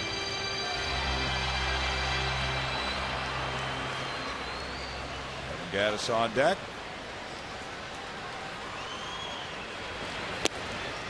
In tight for a ball, 1-2.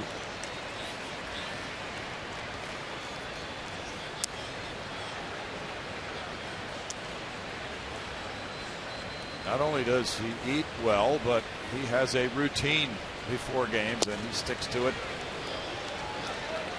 Very diligent with his preparation. 3 balls, 2 strikes. Ray is also determined to remain a shortstop. There's been a lot of speculation that if he puts on weight, as so many young players do, that he would have to be moved to third base. That is not anything he wants to entertain right now. Not for years anyway.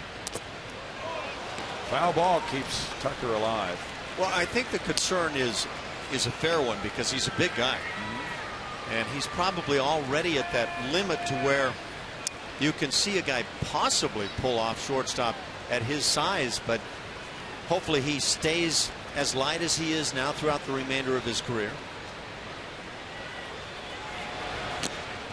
Foul ball. That's difficult to do once players come up to the major leagues and all his food is around them all the time. Yeah, that's very true. He's a dedicated guy. And you hope that dedication is to a long career at shortstop and greatness. This will be pitch number 10 to Tucker.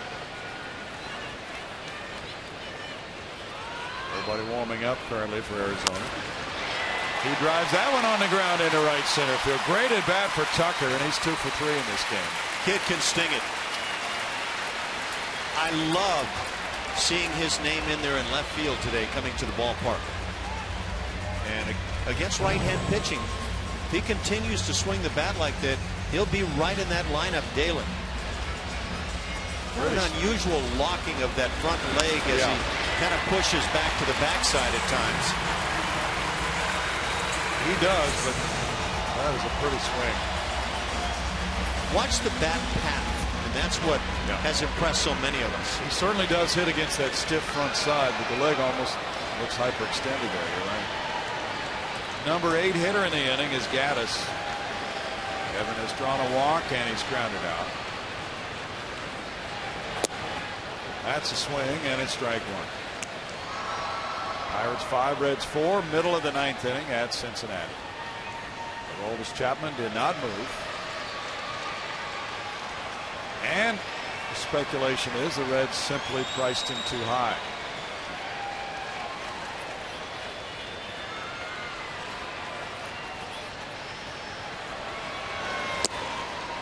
Oh, 2. Addison Reed's now warming up for Arizona. De La Rosa have given up just 2 hits through 4. And the Astros have dropped a 4-run 5th on it.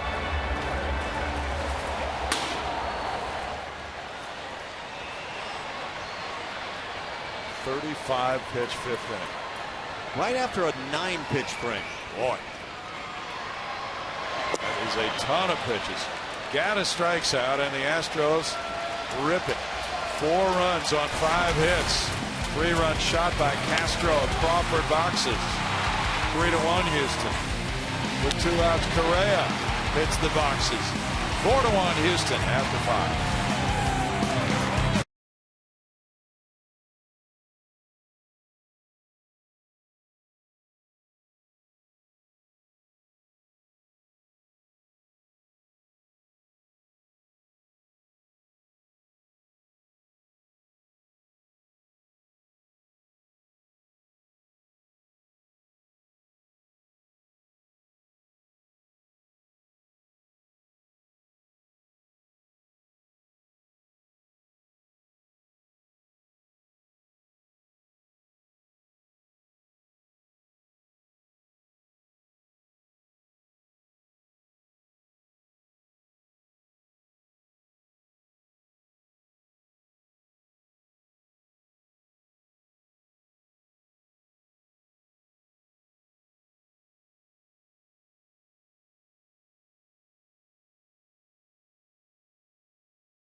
Astros jumping out on top here, 4-1 over the D-backs. It's time to play a little game we call Name That Astro. This is brought to you by your local Honda dealer. We give you some clues. You tweet at the guys, and later we'll give you the answer. Here's clues. Converted from shortstop in 1964. He was second in the National League in homers in 1967. Finished his career with the Brewers in 1977. I know this one. But I'm not giving any more hints because we think it's too easy. Is this too easy, guys? No. It's tough. David Peralta looks at strike one. The Astros lead it 4-1. Scott Feldman facing Peralta, who's 1 for 2. It's not easy, Julia. 1 ball and 1 strike. Brownie, I heard it's a blue moon night. Oh, really? Second full moon within a calendar month. We're not able to witness that right now.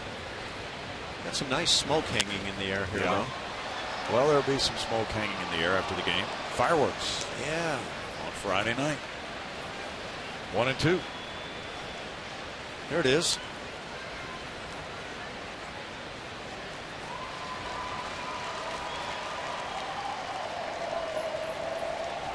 It's getting windy in here. Wow.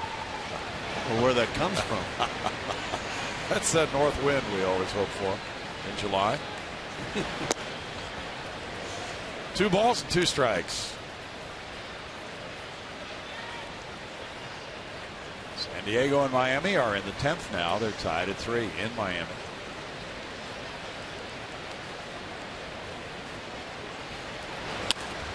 Ground ball through the left side. There's only one player there, Balbuena. And that's a single for Peralta. He's 2 for 3 now.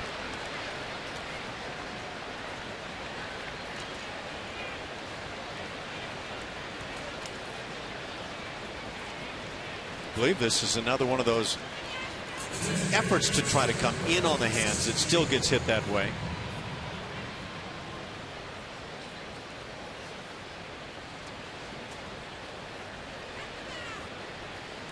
All 6 hits have been singles by the D-backs. Castillo is 1 for 2, a single. He scored their run in the second inning. Well, the Padres have used Ian Kennedy, Joaquin Benoit, and Craig Kimbrell tonight. So they kept all those guys. Those names were out there in possible trades. A.J. Preller apparently feels that with the Padres schedule, which is not all that difficult on paper, they're not out of it. 8 games out at the start of play today. Jack Balls is warming up. Yeah, their record is not as good as the Tigers, and I think it's fair to say they don't have the thump in the middle of the lineup that the Tigers have. I get more confused about the Tigers than I do the Padres, for example. Yeah. Well, Justin Upton didn't move, right? A lot of talk about his name.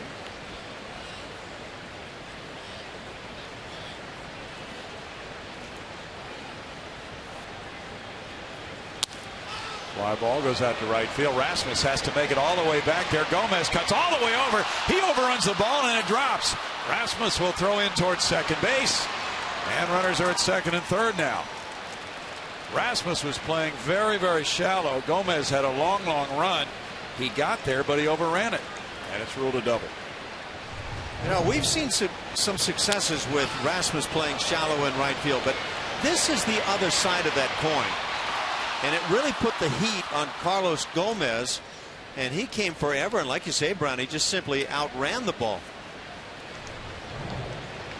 He may have picked up Rasmus out of the corner of his eye and want to run into him, of course. Now Brent Strom is coming out. Lamb will be the batter. He's 0 for 2. And with the bullpen busy with Qualls, this will buy him time for a few extra warm-ups. This is a very unfortunate inning for Scott Feldman.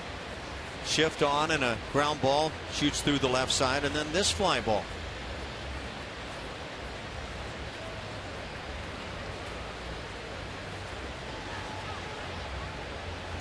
Tomas is on deck. And Strom back to the bench, and Lamb is 0 for 2.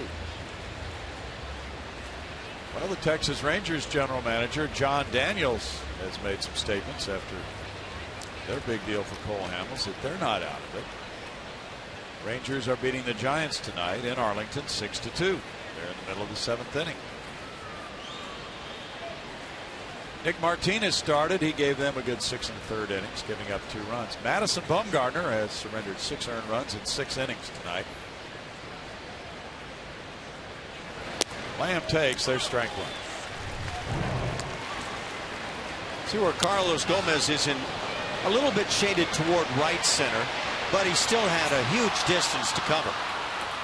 And even if his eyes don't leave the baseball, you know that peripherally he is seeing Rasmus come on it. Yeah. He was calling. Foul ball back by Lamb, and it's 0-2.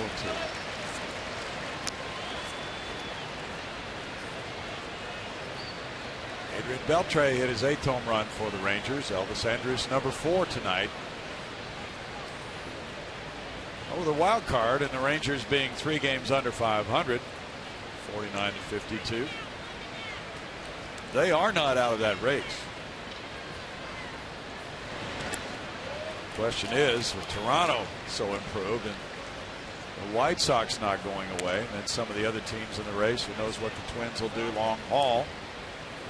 That's the problem. The trade deadline's the end of July. Still 2 months to go in the season. A lot of things will unfold. 1-2.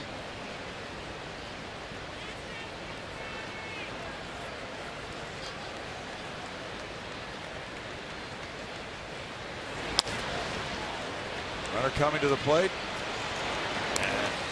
Correa takes care of out number 1. The run scores to make it 4-2. The Toyota drive to the playoffs will get you caught up.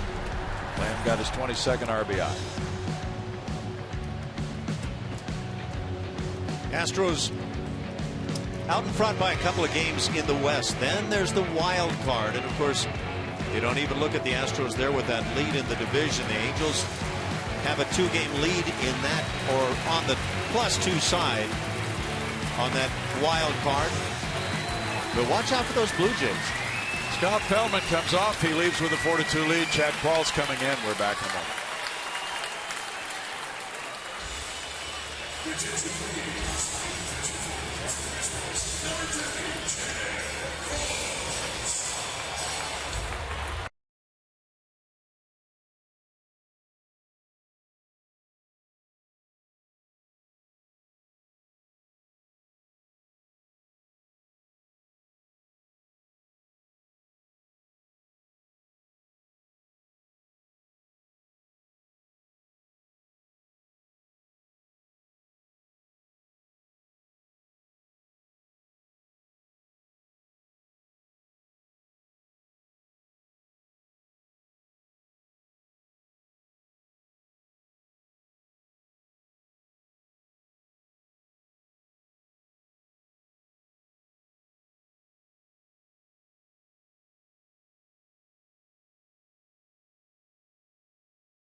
As Chad Qualls comes on, pitcher number 2 on the night for the Astros, and Chad Qualls has really tuned it up here recently. 36th game on the year, 4 for 6 in the save department. That ERA over the 4 mark since that return from the DL in 6 games, 5 1/3 innings, no runs against him, and had 45 saves with the Diamondbacks between 2008 and 2010. Now he inherits a runner at third base and 1 out, and Tomas is the batter. Tomas 2 for 2 with an RBI tonight. Castillo came to third on the ground out by Lamb, which scored Peralta. Walls has been throwing the ball well after getting healthy. Ground ball to shortstop. Correa backs up. Goes to first as run number 3 scores, and it's a 1-run lead. Because of the unfortunate circumstances to start the inning, a couple of ground balls provide 2 runs, and all of a sudden a 1-run game. And now the books can be closed on Feldman, with Tomas getting his 38th run batted in on that ground out. Feldman went 5 1/3, gave up 7 hits, 3 runs, with no walks, 3 strikeouts. He threw 98 pitches, 62 for strikes. He can be the winner. Chris Owings is 0 for 2 with 2 punch outs.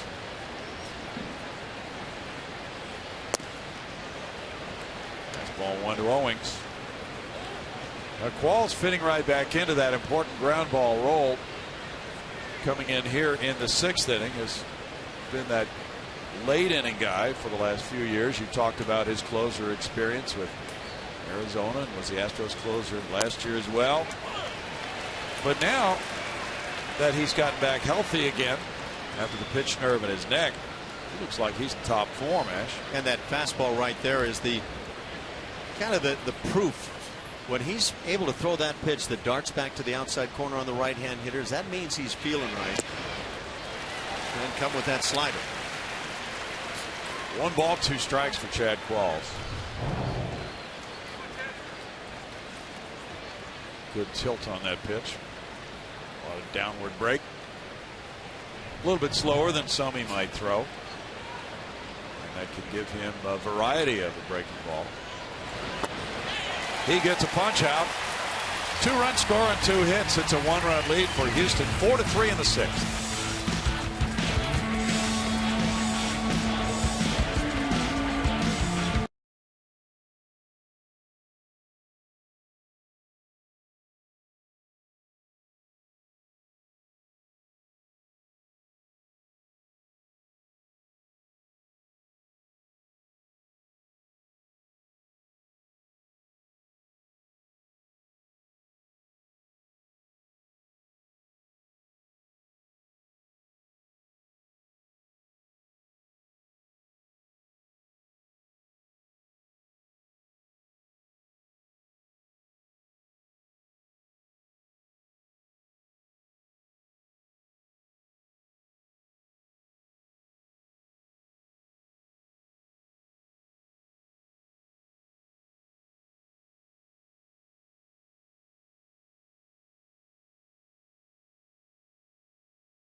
You are progressive fans of the game, as I have fans here. This is Justin and Noah, huge Carlos Correa fans, as they have their T-shirts on. How old are you guys? Oh, look, he's showing it up. How old are you guys? I am 9 years old, and I'm 8. Are you guys having a good time? Yes. Have you had anything to eat at the ballpark tonight? And if so, what did you have? We had hot dogs and cotton candy. What's your favorite part about the game today? Probably the home runs. Yes, good answer. You guys have a great time. Here you go. Guys, Brownie, up to you. I'm going to sit and chat with these guys. These are talkative. Yeah, hang out with them. That's good, Julia. You can relate. They're good fans. Foul ball, strike 1, Colby Rasmus. Bottom of the 6th inning. Yeah, they're all set now. They're very well attired. Sharp-looking young gentleman. Rasmus pops it up, back out of play. It's 0-2. Colby's 0 for 2. Well, the Royals bullpen does not fail very often. correct, Ash? Is that the best? Not often at all. Best bullpen in baseball, perhaps. Failed tonight. Johnny Cueto left in his debut with the lead, and Toronto tied it in the 7th. It's 6-6 in the 11th. Yeah, that's an offense that can create some problems. Certainly can. High-powered club. Tulowitzki joining that bunch. That's going to be interesting. Rasmus strikes out. Number 3 for De La Rosa.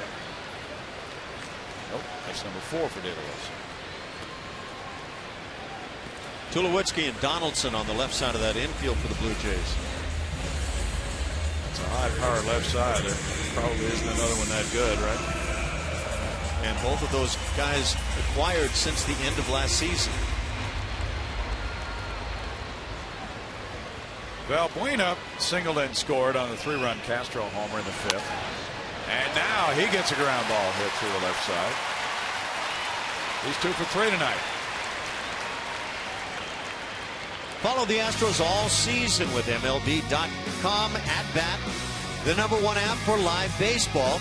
At Bat is up to the moment with in-game highlights, live look-ins, replay reviews, StatCast, and more. Get MLB.com At Bat for your smartphone or tablet. Friday night. Fireworks after the game. Good ball game here. A 1-run affair. And they are having a very good time. Addison Reed and Oliver Perez are warming up for the D-backs. Marwin Gonzalez is 2 for 2. Line drive single to center field and a bunt single. Castro's on deck. Another throw from De La Rosa is steamed over to first. Valbuena is 1 for 1 in steals.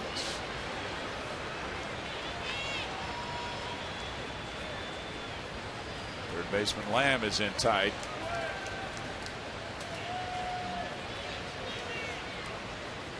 Have you seen all the correct answers on the Name That Astro tonight? No. That simple little question Julia fired out there? That was not simple. No? Strike tomorrow. You got it, of course. So we have ingenious fans is what you're implying. Yes. Well, they have proven that the last few nights. That correct? they have, We yes. thought we had them stumped. Not even close. If they could get the Jose Sosa question, they are really good fans.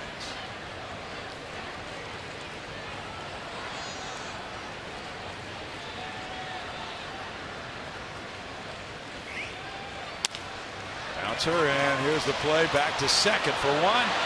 That is really good. Owings to Ahmed to Goldschmidt. And it's a 7th pitch inning. No runs ahead, nobody left. 4-3 Houston.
July was a milestone month throughout Craig Biggio's career. July 1st, 1992, he got his 1,000th hit against the Pirates.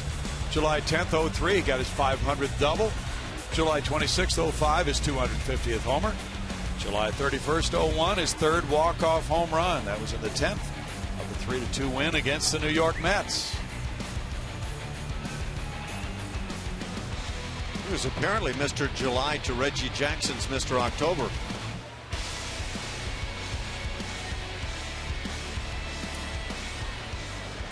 Four to 3 Astros. We go to the 7th. What if that guy can still come out and play? Strike one to Ahmed. Twice he's grounded out. First baseman to pitcher covering. Lefty Tony Sipp is warming up. What do you think? Come out and play? I bet he could.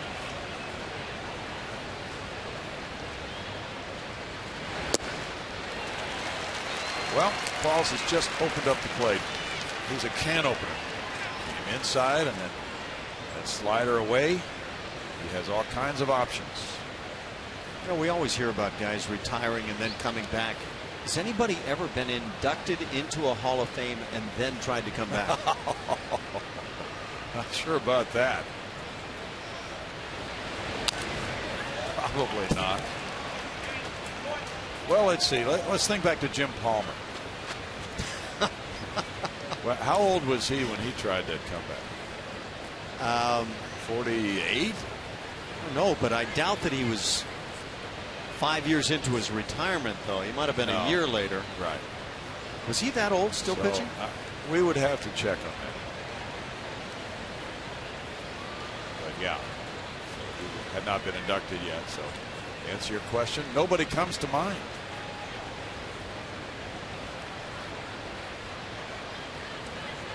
Not even Satchel Paige. 1 ball, 2 strikes. They probably couldn't induct him until 15 years after retirement for fear. Well, the Mets are battling the Washington Nationals. It's 1-1 now, and they're in extra innings. Top of the 10th in New York. Fly ball out to left field. Tucker moves back for it into left center. 1 out for Qualls. He's retired 3 in a row. Got that hard sinker and slider working again.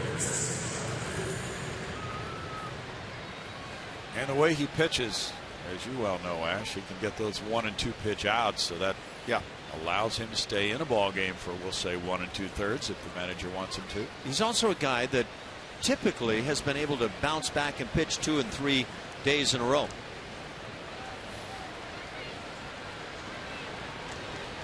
Ender Inciarte's 0 for 3.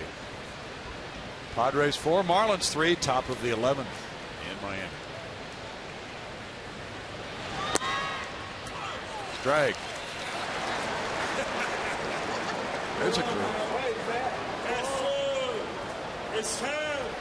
Get ready, Houston. Here we go. What's with the guy in the background? I'm not too sure. Come up and join the front line. Yeah, he's very much in the background. Wants his buddies to get all the credit. He also doesn't want anybody to see what he's drinking. Maybe that's it. 1-1.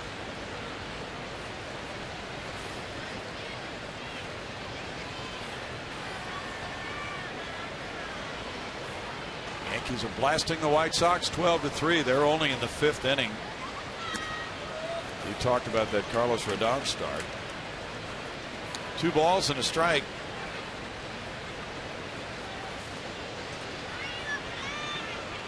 Well, the Yankees have their lineup back together again. Jacoby Ellsbury was out for a while. He's come back. Teixeira's ripping the ball. He's driven in 6 tonight so far. Rolled up the line at first. Marwin comes after it, and he'll tag him. 2 outs. And Paul's almost gotten away for him. Yeah, Chad was hustling over there. He was trying to do the right thing. Ultimately, though, he came fairly close to causing Marwin an inability to get to the runner.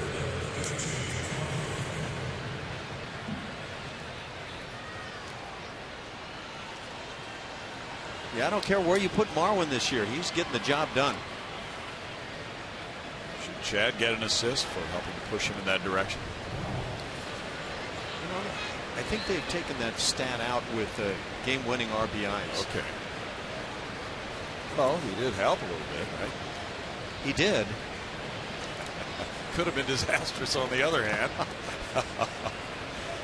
Now it's Pollock. He's 0 for 3.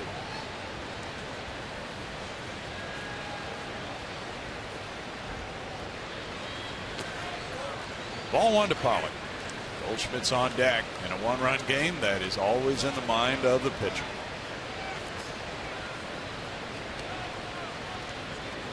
Especially if you're a relief pitcher. You're looking at this situation.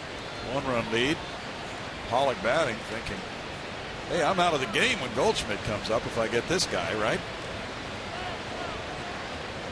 I'll bet that is not only on the mind of Chad Qualls, but many other pitchers who have been out there over the course of the year. 1-1.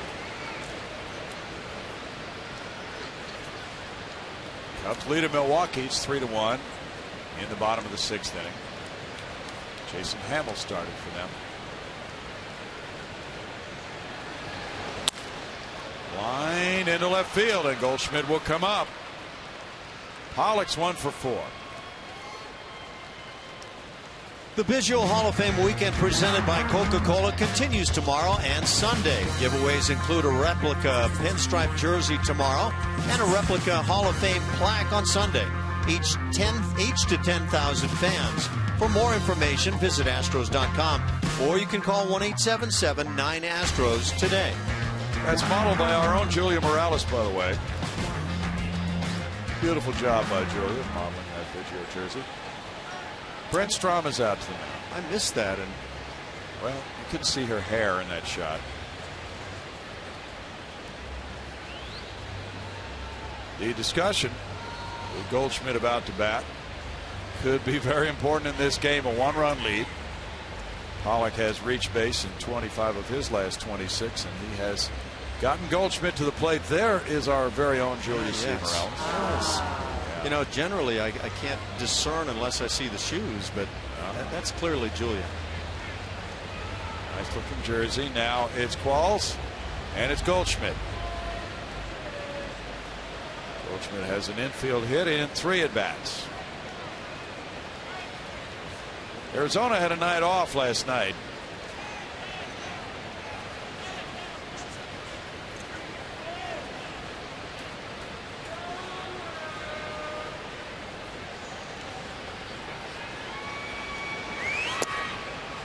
That's ball 1. You up for some optimism? Sure, go for it. Harry Klein tells us that there's another blue moon coming up in 2018. Then the next one will be 2037. The Astros will have 10 championships flying by that time.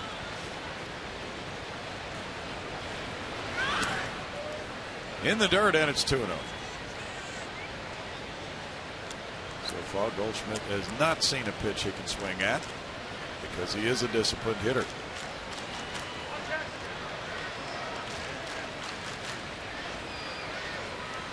Seattle leads 6-1 at Minnesota. They're in the bottom of the 9th now.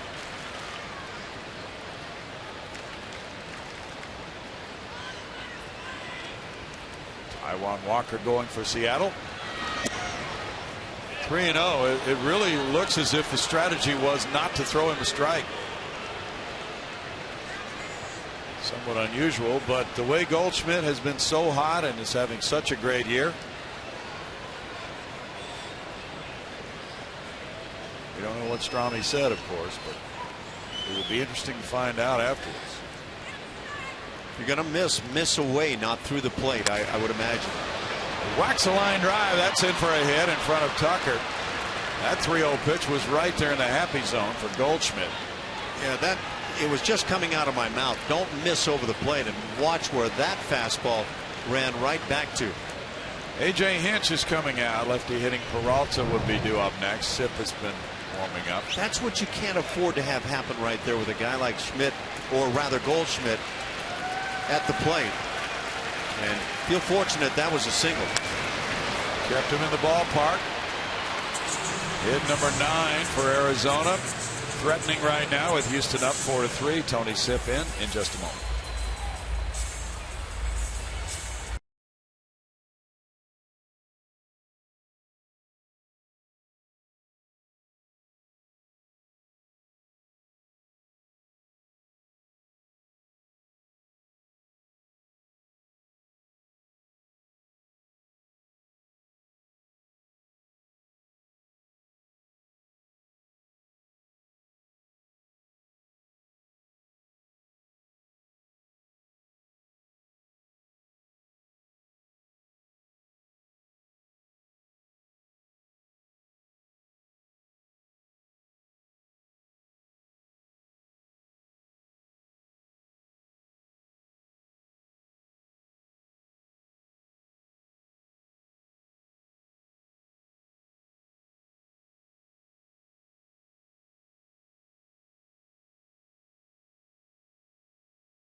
It will be Dallas Keuchel going back out to the mound, trying to right things after that last outing. He's 12-5 on the year. Great ERA, 2.32, opposed by Jeremy Hellickson, the guy who came up with Tampa Bay, known for a great changeup. 7-6 on the year and a 4.60 earning. Looks good on paper. 4-3 game. Tony Sipp, former Diamondback, comes in. He was with Arizona in 2013. David Peralta faces him. We have a pinch runner at second base. Cliff Pennington has run for A.J. Pollock. Peralta's 2 for 3 in this game. Infield plays him to pull. He does pull off Altuve's glove into right field. Rasmus coming up, throwing toward the plate, and it's not in time. The game is tied at 4. RBI single by Peralta, and Arizona's back to even. Third hit of the night for Peralta. That's his 48th run batted in. Pennington scores the tying run. Well, you're trying to set up the matchups exactly the way you want, and to bring on Tony Sipp to face the left-handed bat was what you want until this happens.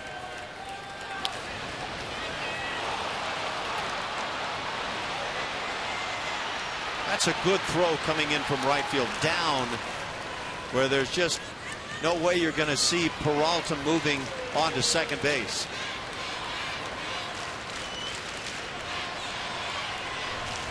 Left-handed hitters were at 188 for the season against Sipp. Now it's Castillo batting. Goldschmidt went from first to third on the hit. Peralta the runner at first. That's 10 hits for Arizona. There is strike 1 for Sipp. Goldschmidt was coming up the third base line.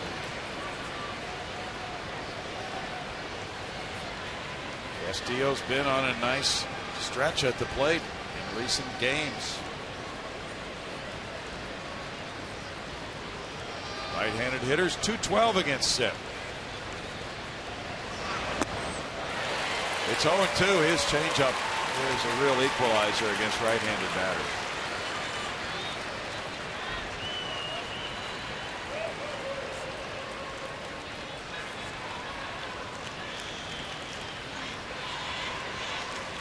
The win is denied Scott Feldman tonight. He gets a no decision.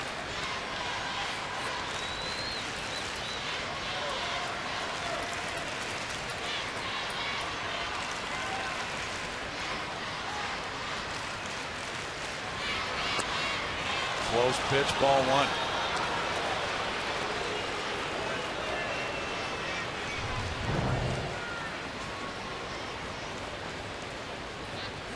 Good effort on the change.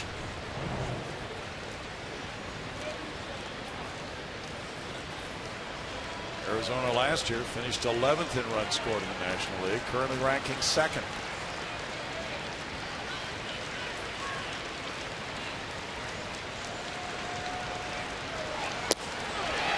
Strike 3 call, and that ends the top of the 7th inning.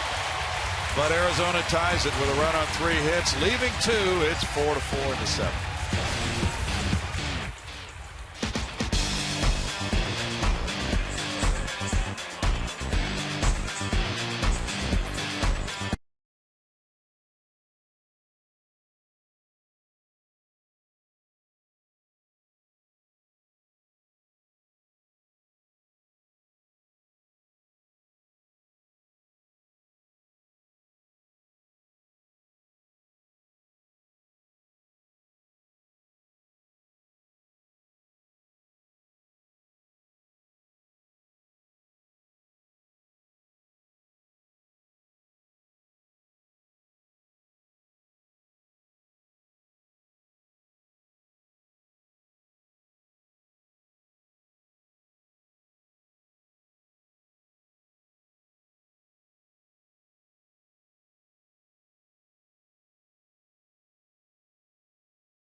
Deliver on Miller time. Brought to you by Miller Lite, and we see a 3-run homer from Jason Castro. That was in the 5th inning. The Astros took a 3-1 lead, and then later on, with 2 outs in that inning, Carlos Correa also hit the Landry's Crawford boxes. It was 4-1 Houston, but now it's 4-4. 10 dingers already for Carlos Correa. His slugging percentage was .531 coming into this game. Making a strong bid for Rookie of the Year. Correa now has 178 at-bats. Pennington stays in left field. Inciarte has moved from right field to center, and Peralta has moved from left field to right. A totally different outfield alignment. And the pitcher is Addison Reed. He's 2-2. With a 5.81 ERA, he just rejoined the club from the minors. Get some right-handers up there against him. They're hitting .338 against this righty. Well, that ERA would say it has not been an easy season for him. .581. 171 whip. Castro ripped the 3-run homer you saw a moment ago. He's 1 for 2. In for strike 1. De La Rosa in 6 innings allowed 8 hits, 4 runs with 1 walk, 4 strikeouts, 2 home runs allowed. He threw 98 pitches. 64 of them were strikes. Chad Qualls 1 1/3 innings, 2 hits, 1 run allowed, no walks, 1 strikeout. No balls, 2 strikes from Addison Reed, who's 26, from Montclair, California. He went to San Diego State. The White Sox drafted him in the 3rd round in 2010. Traded him to Arizona after the 2013 season for Matt Davidson. Last year he was 1-7 for Arizona with a 4.25 earned run average in 62 games. Strikes out Castro, 1 out. Reed was a closer last year. He had 32 saves and 38 opportunities for Arizona. Altuve bats next. He's 0 for 3.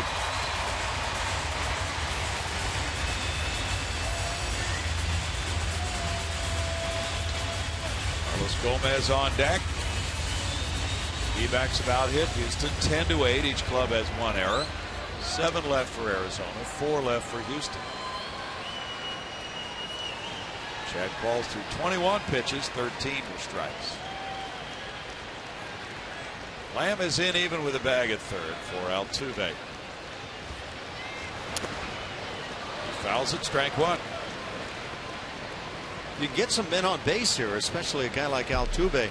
You look at the career of Addison Reed, 28 stolen bases in 30 tries against him, so maybe that running game comes into play. It has to be a thought anyway.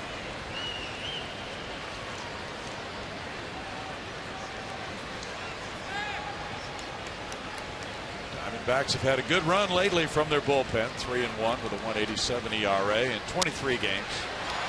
In the air, and the shortstop goes out for it. Ahmed. 2 down. Carlos Gomez bats. He's 0 for 3 in his Astros debut.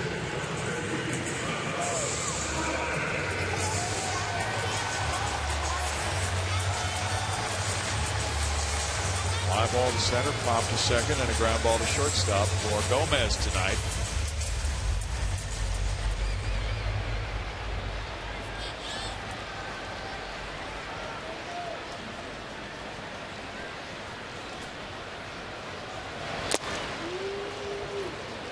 Strike one, 34,000 plus tonight here at Minute Maid Park. One of those rare swings where the bottom hand came off the bat. And Carlos Gomez was holding on with the right hand only. Fastball fouled away, makes it 0-2. Addison Reed was just recalled on Wednesday from AAA Reno. At a 1.74 ERA there. He was optioned to Reno June 22nd, so spent about 5 weeks there.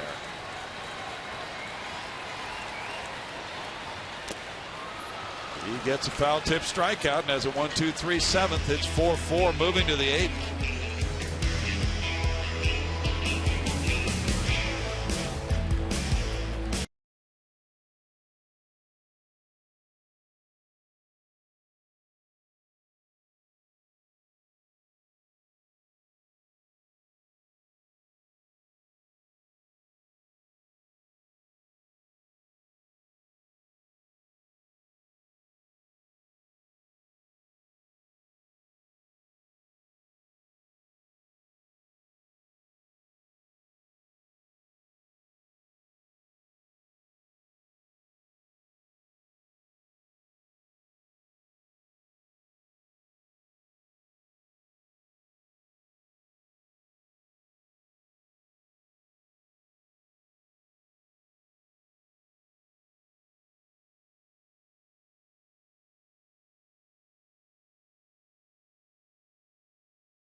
To you by your local Honda dealer. Here were your clues we gave you earlier in the broadcast. Who is this Astro?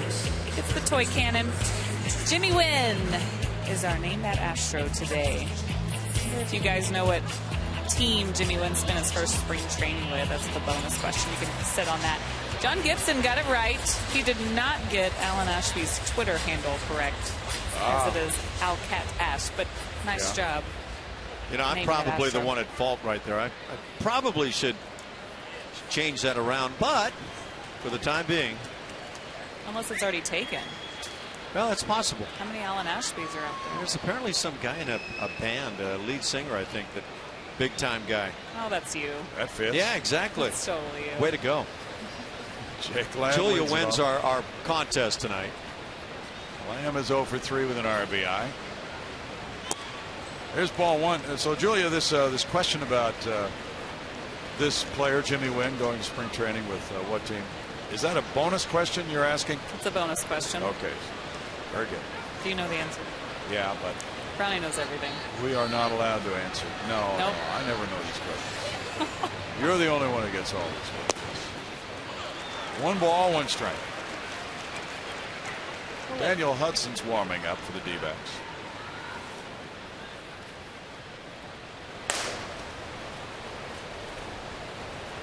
It always sounds so good in there. It does sound good.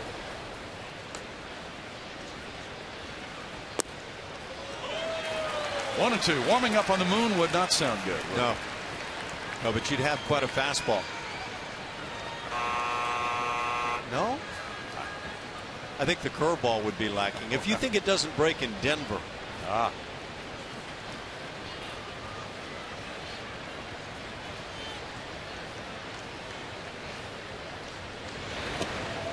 Playing long toss on the moon might be fun. That would be good. 2 balls, 2 strikes.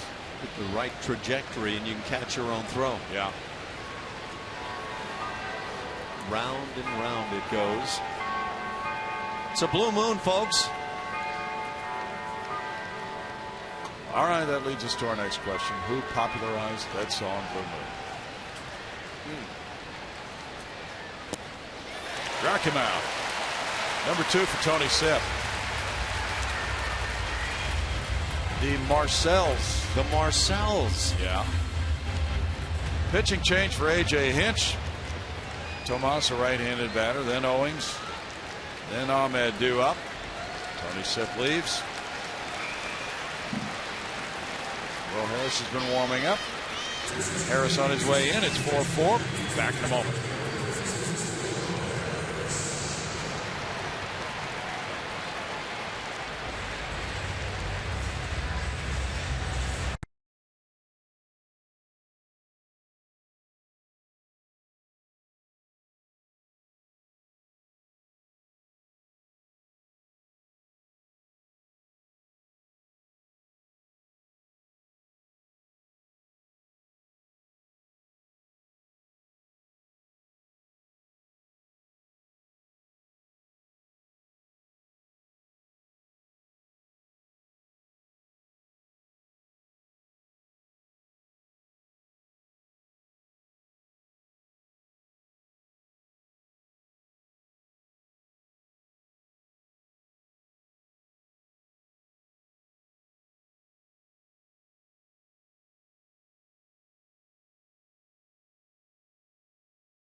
In fact, as we look back over last year's landscape and then bring it up to date with this year's records, the Astros have the largest win percentage increase over last year at 131.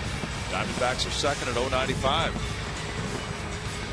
How's that possible on the Cardinals? I thought they won that division every year. Yeah, right. Oh, that is such a great winning percentage for them this season. Yeah, it's a great story on the Astros, though, and obviously the Diamondbacks proud of what they're doing. But how many among us thought the Astros would be here coming out of spring training? Will Harris might have. He's 4-2 with a 1.37 ERA. Facing Yasmani Tomas with 1 out here in the 8th inning. That's a very late swing, and it's strike 1. Tomas, though, has had a productive night. 2 for 3 with 2 runs batted in.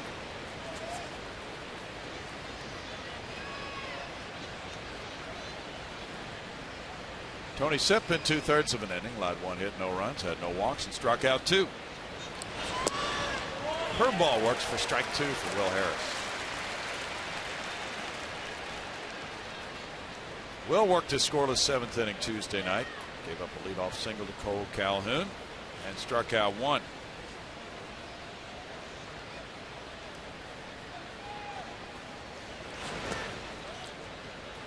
One and two. His curveball is really a devastating pitch, especially when he has 2 strikes on the hitter. Surprising heater, too.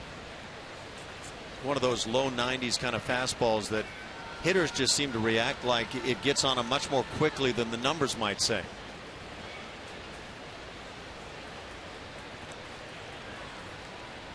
And he'll run it up there to the mid 90s at times.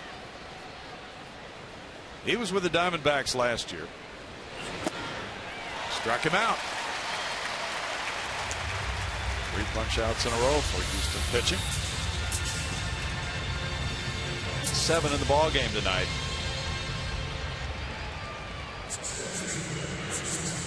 Chris Owings has struck out all 3 times in this game.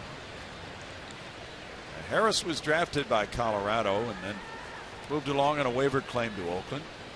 Arizona in turn claimed him on waivers, and he pitched the last 2 years for the Diamondbacks. A total of 90 games for them. That's ball 1. You talked about the curveball. You get the curveball right over the top. It's really good stuff, and it has been a big part of a fantastic statistical season for Will Harris. He's been soaring with the Eagles this year. That's punched into right center field. 2-out single for Owings. Rasmus gets it back in, and Ahmed will be the batter.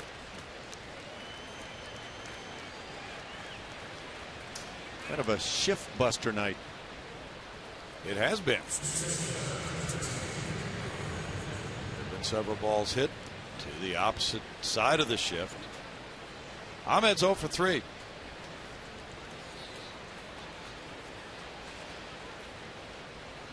Well, he and George Springer both came from that fertile UConn program.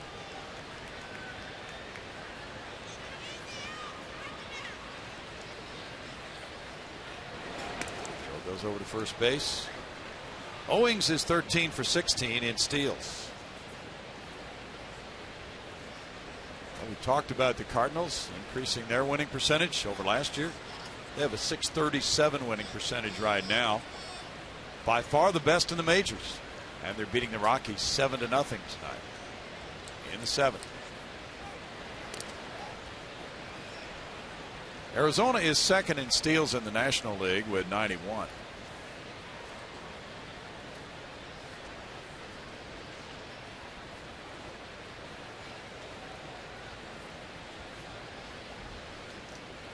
Diamondbacks are 4th in on-base average. They are 8th in homers, so they do hustle their way around the bases once they get on. Strike to Ahmed.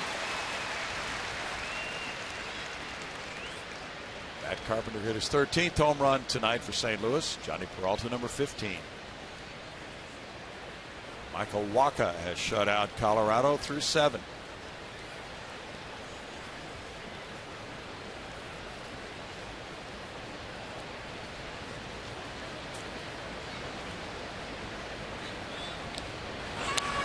Now back. What are we going to do without trade rumors now for the next 2 months? Boy, I can't even come up with an answer for you. Eat licorice? Oh, that's a good way to get going. We could jump back into the Sour Patch. No, we've had about 1,400,000,000 of those this year already. You are a statistical genius. You'll take the care package to Mr. Jeff Blum on the road, correct? Oh, absolutely. Corey probably doesn't allow him to have those at home. Well, Corey doesn't know. That one gets away a little bit and no play at second. Castro took a turn, but then his throw wouldn't have gotten Owings, who moves up on the wild pitch.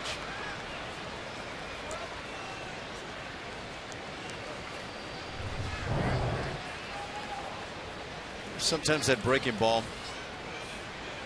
doesn't quite make it to home plate. Jason does a really nice job, but that much having the ball get away enables the base runner to move up 90 feet.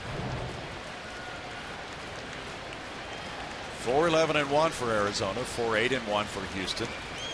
7 left for the visitors, 4 left on base for the home team. The Diamondbacks are 3 for 12 with runners in scoring position. A lot of at bats, runners in scoring position.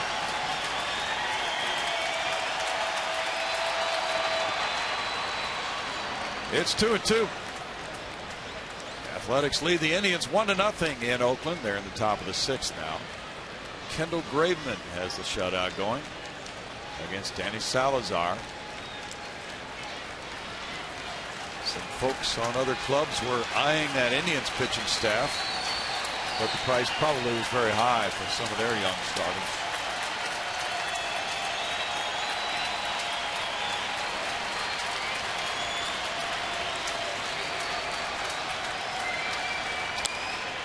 Fouled away, still 2-2.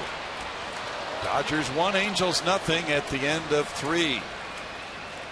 At Dodger Stadium, where Zach Greinke is taking the start against Hector Santiago. Santiago's having a whale of a year for the Angels.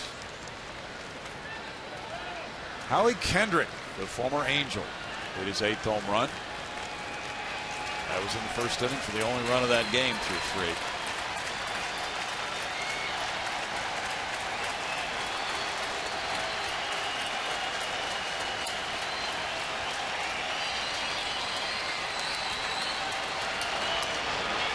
Boy, he did a nice job. Ahmed just got a piece of it, but that's a really tough pitch with 2 strikes, and he hangs alive at 2-2.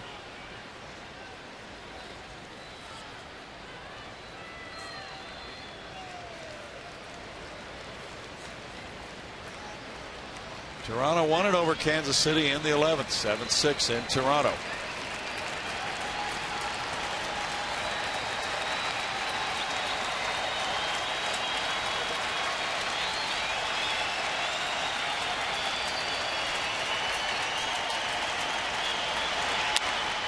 Ground ball, Marwin. In the 8th for Arizona, no runs a hit and a man stranded in scoring position. It's 4-4.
Will be making a guest appearance at Academy Sports and Outdoors, and Chris Carter will be making an appearance at AT&T tomorrow from 11 a.m. until noon. For more information and location details, visit astros.com/appearances. Guys, I hear that lots of fans are coming out to these appearances, lines wrapped around the buildings. It's good to see.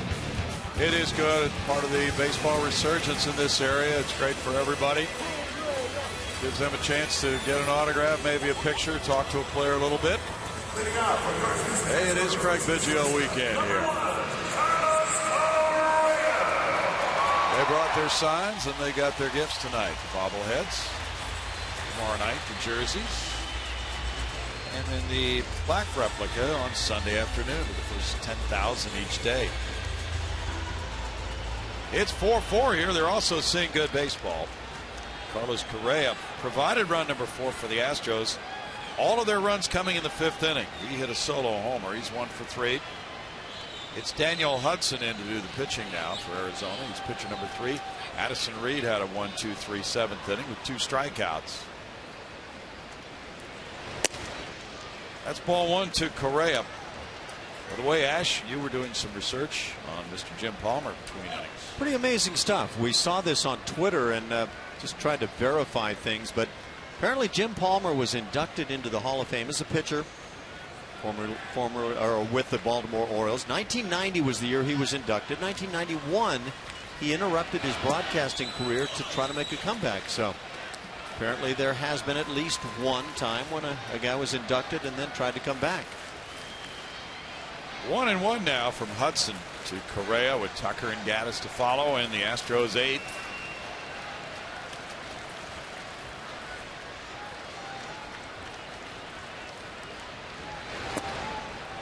One ball, 2 strikes. Hudson's 28 years old. He's from Lynchburg, Virginia. He went to Old Dominion University. He's had 2 Tommy John surgeries.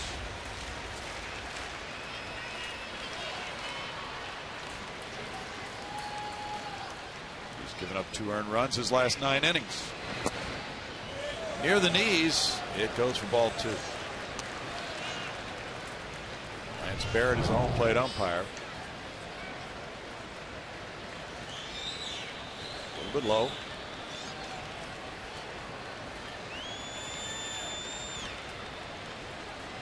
Carlos Correa maybe starting to get a reputation already. Perhaps.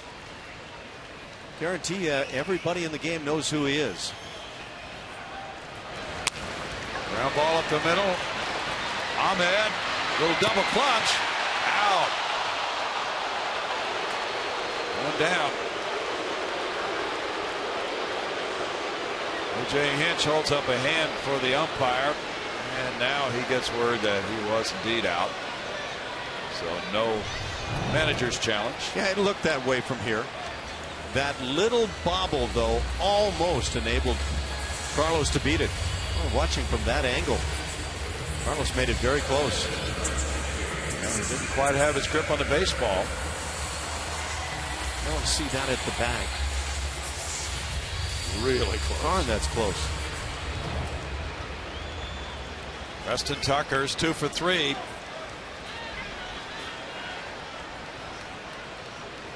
Arizona has out hit Houston 11-8, each club with 1 error.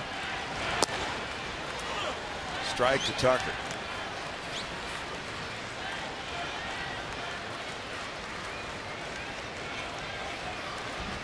Baltimore beat Detroit 8-7 in Baltimore. The Orioles go to 2 games above 500 at 52-50. That's the team that won that division last year. Well, they've been really struggling this year, haven't they? The balanced rotation they had last year just has not been the same.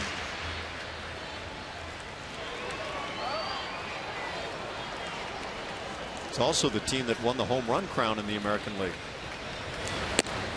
Upstairs, ball 2. Evan Gaddis is on deck.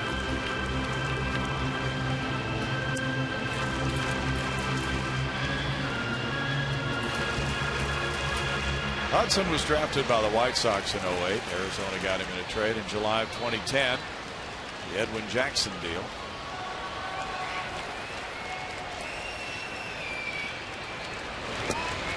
Tucker swings and makes it 2-2. Off speed, and Preston might have been a bit in front, but looked like one of those swings where if he gets it, he drives one deep to right.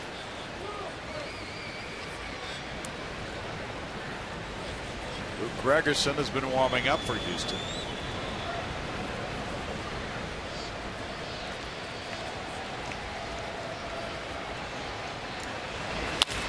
Line drive right field. Oh, that almost got over Peralta. It was shifted over from left to right, but it's out number 2. There's a difference when guys backspin balls, and I think Preston Tucker backspins a number of balls the way he stays down through the ball with the bat. And outfielders are going to get fooled. It's just going to carry more. It's like that tennis ball that gets backhand cut, just keeps on staying in the air.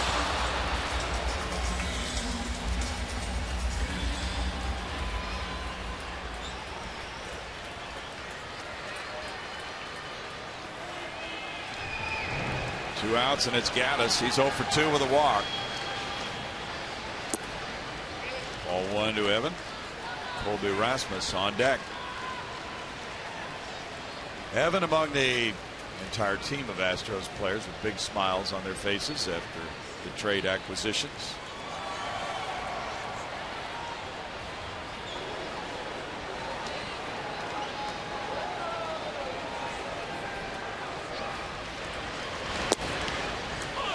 Off-speed pitch comes in for a strike, and it's 1-1 for Hudson. Hudson was a starting pitcher at one point. Had 33 starts for Arizona in 2011, and he was 16-12 that year with a 3.49 ERA. But that was 2 Tommy Johns ago.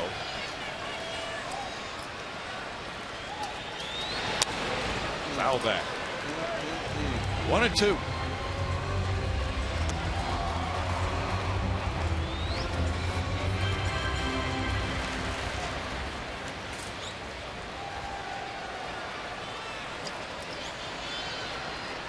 The Angels have now tied the Dodgers out west. It's 1-1 at the top of the 4th inning. Stingy Zach Greinke doesn't give up many runs. Now 2-2.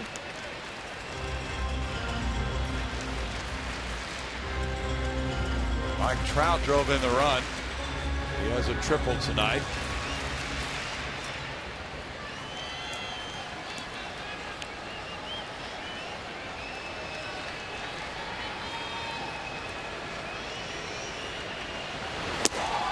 Three and 2 to Gaddis.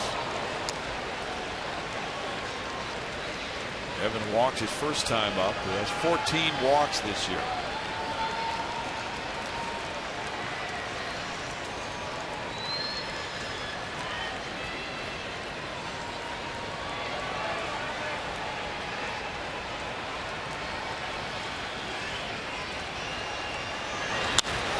Fly ball out to right center field. Inciarte with the grab. We go to the 9th, and it's tied at 4.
Get to know Luke Gregerson, closer for the Astros.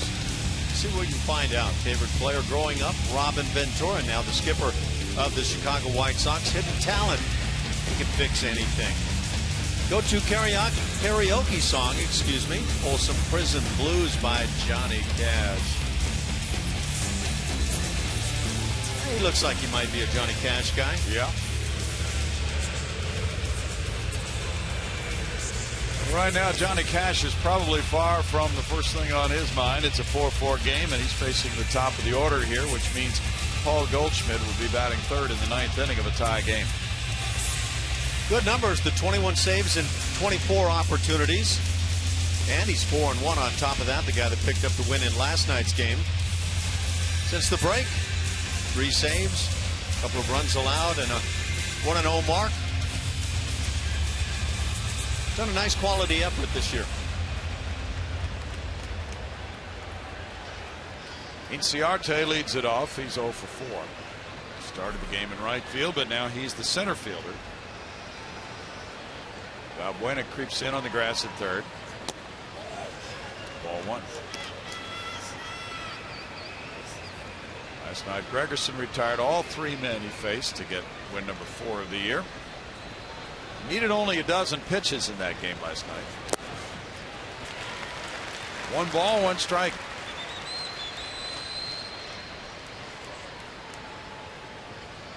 The appearances have been spread around among the Astros relievers this season.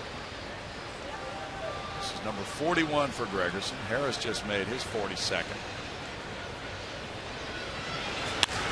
Line shot, left field corner. Tucker over.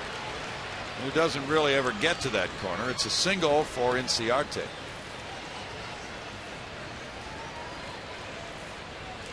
Arizona's had a consistent hitting attack tonight.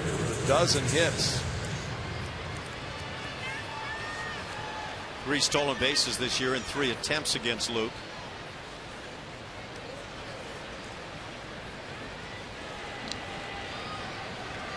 Cliff Pennington with 3 sacrifice bunts.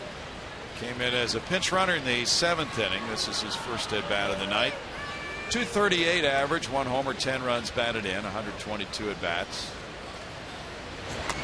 He does put it down. Castro throws him out. And that opens up first base with Goldschmidt coming up.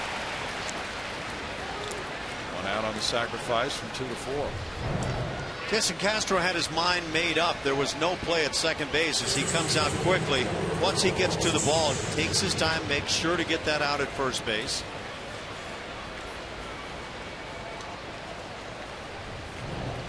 You see, apparently no intentional walk. Yep, it will be. That's automatic in this situation with a hitter of the stature of Goldschmidt. Sacrifice bunt followed by an intentional walk.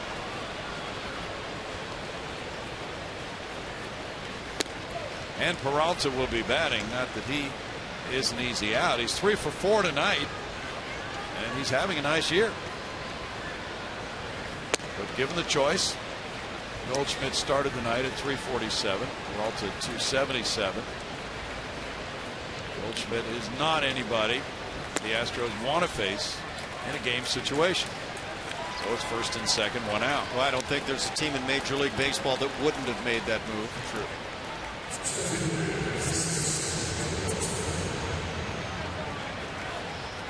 Peralta has 3 singles in the 7th inning. He tied the game with his hit to right field. He's also gone to left and will roll her to third. He sprayed the ball around the ballpark tonight. 342 for David with runners in scoring position.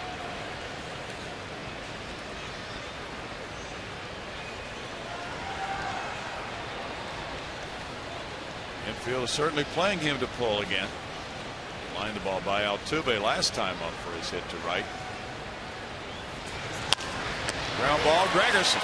Correa. And over to Marwin Gonzalez. Double play. No runs, a hit, a man left. We go to the bottom of the 9th inning. Rasmus, Valbuena, Gonzalez due up 4-4.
presented by Southwest Airlines.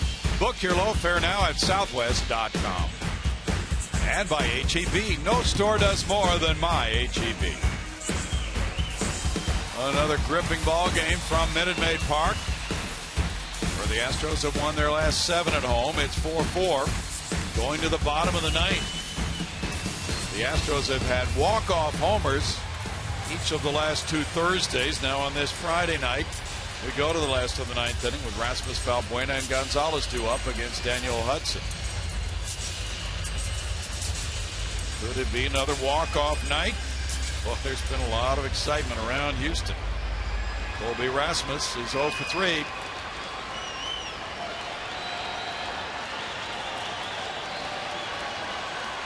has a huge hole around where the shortstop normally plays. Shortstop is overshifted. And there's strike one. Hudson had a 1-2-3 eighth inning. He's pitcher number 3 for Chip Hale tonight. The Mets won in the 12th, beating Washington 2-1, but pulled it within 2 games. Colby looks at it. It's 1-1 with right-hander Pat Neshek warming up for Houston.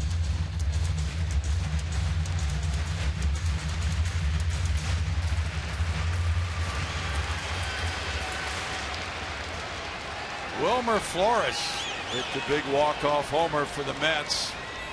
His 11th. 1-2.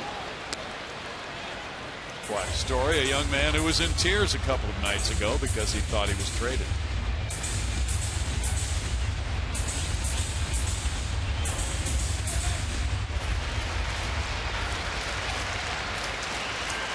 Carlos Gomez gets to feel the tension of being back in a pennant race now.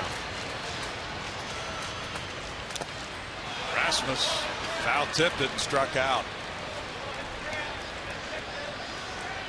1 out. Stay tuned after the game as the studio crew breaks down all the action from tonight's game, plus interviews from the clubhouse and much more on the Astros postgame show presented by Houston Methodist. Speaking of the studio crew, Art Howe is tweeting now. I saw that. Valbuena is 2 for 3 tonight. May not be allowed home. Pop fly single off the glove of the shortstop in the shallow left center. And a ground ball hit to left center. Third baseman now well off the line. And it's ball 1. You have pointed out upon occasion, Mr. Ashby, that if there is a shift like this, the third baseman moves in closer, it really cuts down that angle where the hitter can hit the ball for a hit. Yeah, if you play it out, and assuming the ball's not hit real sharply, it encompasses more of that angle the further you come in. And so I think it's very wise, and it was something I actually was expounding upon a few years ago when teams started using so many of these shifts. Yes, you were. Foul ball, 1-1.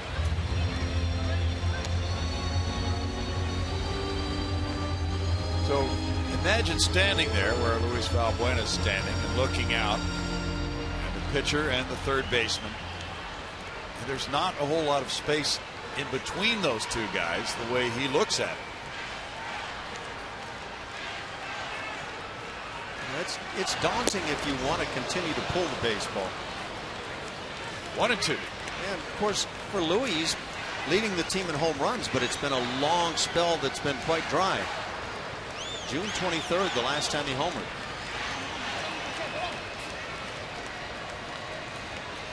Marwin Gonzalez is in the on-deck circle.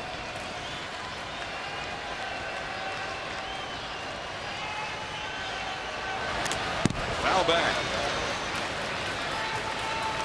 The Astros have won 9 games in their final at-bat. They led this game 4-1 after the 5th. A 3-run homer from Jason Castro and a solo shot from Carlos Correa gave them that lead, and then Arizona pecked away with 2 in the 6th inning and tied it with 1 in the 7th. Diamondbacks have the edge in hits, 12-8. Each club with 1 error. 2-2 to Valbuena.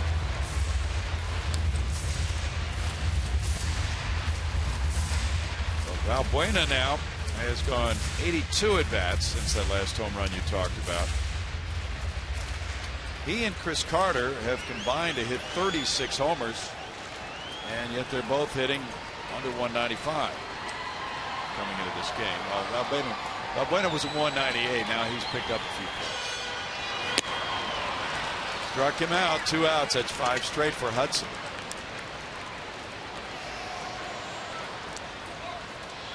Marwin Gonzalez is 2 for 3. Jason Castro on deck.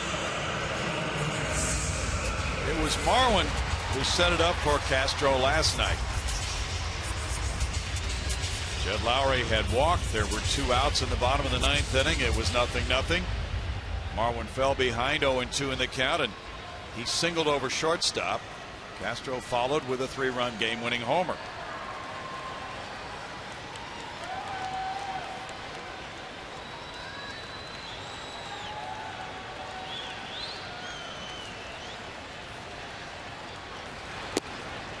Strike. Diamondbacks have won 5 in a row and 7 of 10. Astros are 9-3 since the All-Star break. 2 teams playing well in a tie game in the 9th. Brownie, I'm told that Mario Lemieux also retired and then attempted to play after being inducted into the Hall of Fame. So okay, maybe there are multiples out there. Maybe. Inside for a ball. It's 1-1. Gordie Howe played forever.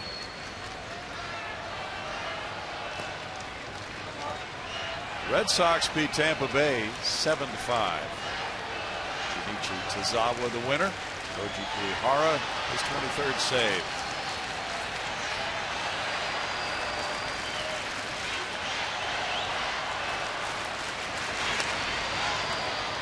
It's 1-2 to Marwin.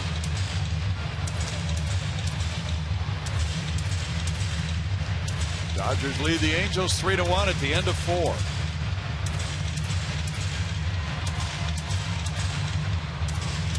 The battle for Los Angeles. The city of Angels seems like a logical choice who they'd root for. Dodgers with a half-game lead over the Giants coming into play today. Angels 2 behind the Astros. 5 races for both those Southern California clubs. Ground ball, diving play. Goldschmidt gets it over and it's dropped and safe at first. Daniel Hudson failed to catch the throw from Goldschmidt. And Castro will bat. You know, I'm surprised to say what I'm going to say, but Marwin Gonzalez actually broke it down way early on this one and then had to hustle just to get to the bag. Watch Marwin when the catch is made. And now I better run. Don't anticipate seeing that and don't want to see it again. Error Hudson. Seemed to take his eye off it and look for the base. First error for Hudson this year. And now Castro with a crowd standing. Could he possibly do it again? Oh, yeah, he could. That one got him going, Brownie. It fired up everybody in this place. And then in the 5th inning tonight, he hit a 3-run homer. He's 1 for 3. At strike 1. Jose Altuve on deck.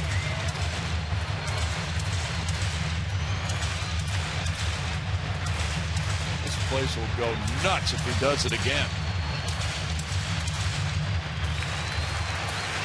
Led by us. It's just been one of those wild rides with this club this year. So many heroics from so many different people late in games. 1-1. There's something about this group of hitters. Tense situations seem to bring out the best in a lot of them.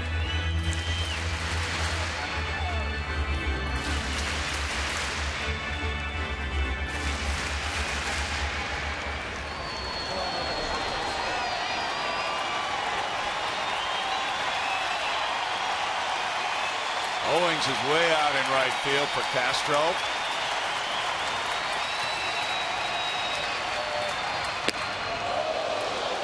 It's 2-1.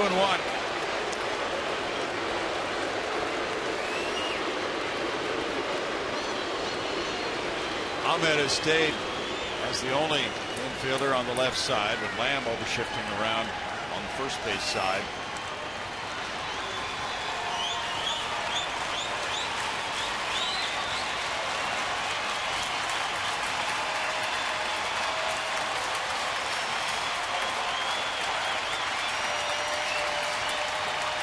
Oh, they've got him. Picked off to end the ninth inning. Marwin Gonzalez, who was allowed to reach on the error, is picked off, and it's 4-4, headed to extra innings.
All season long, Jack Link's beef jerky. Feed your wild side.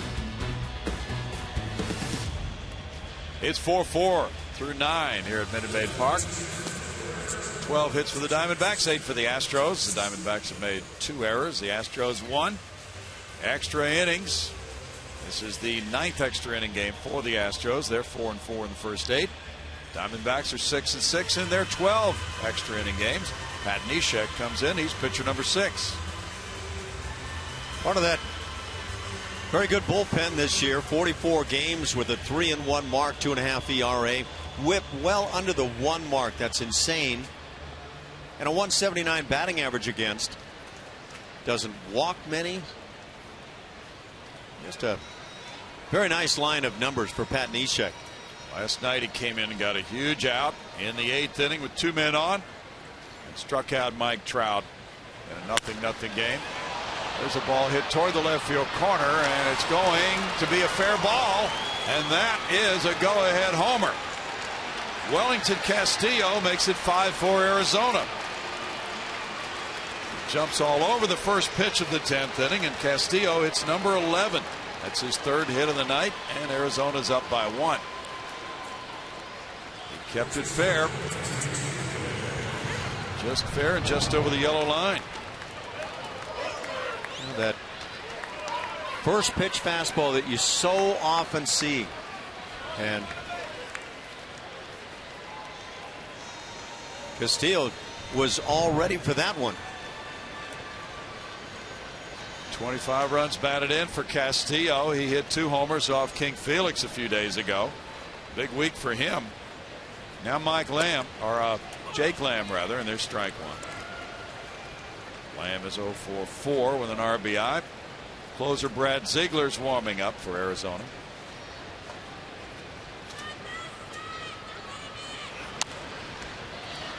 In the air, and that goes back out of play. 0-2.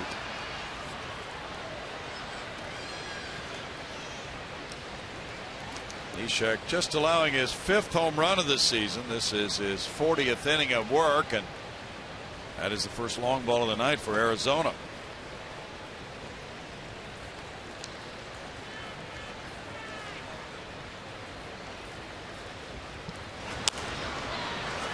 In the air again, fouling out of play. Still 0-2. Astros relievers have a 2.68 ERA, second best in the American League coming into this game tonight. Scott Feldman went 5 1/3. Chad Qualls worked, as did Tony Sipp. Will Harris, Gregerson in 1 inning, allowed 1 hit, no runs, but 1 walk, no strikeouts. And now Castillo has given Arizona the upper hand. 1-2 to Lamb.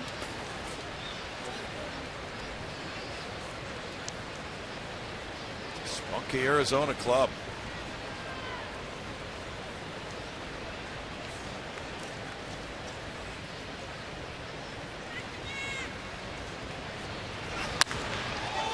That's hit high to right field. Rasmus watching this one soar over his head, and that is back-to-back jacks for Arizona. Lamb hitting number 3, and it's 6-4.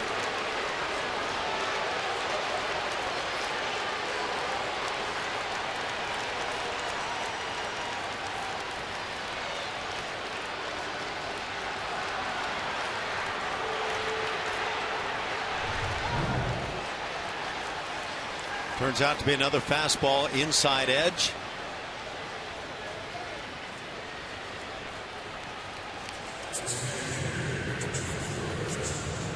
It's rather majestic.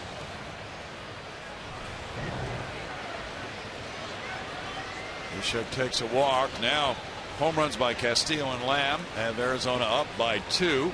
Nobody out in the 10th inning. Yasmani Tomas has had 2 hits and 2 runs batted in. There's strike 1 to him. If this one gets away, it's the 6th inning for me that was the killer. A couple of runs for the Diamondbacks. Little ground ball got through on a vacated shift side, and then a fly ball to right center field that dropped led to a couple of runs in the inning. 0-2.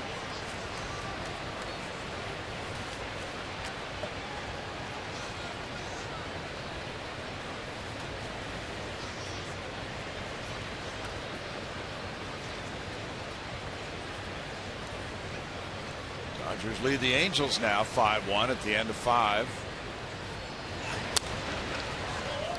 Foul back. Alex Guerrero hit his 11th home run for the Dodgers in support of Zach Greinke. Hector Santiago's given up 5 earned runs in his 5 innings.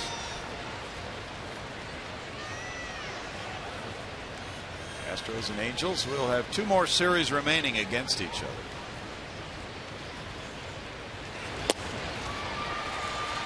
Struck him out, 1 out.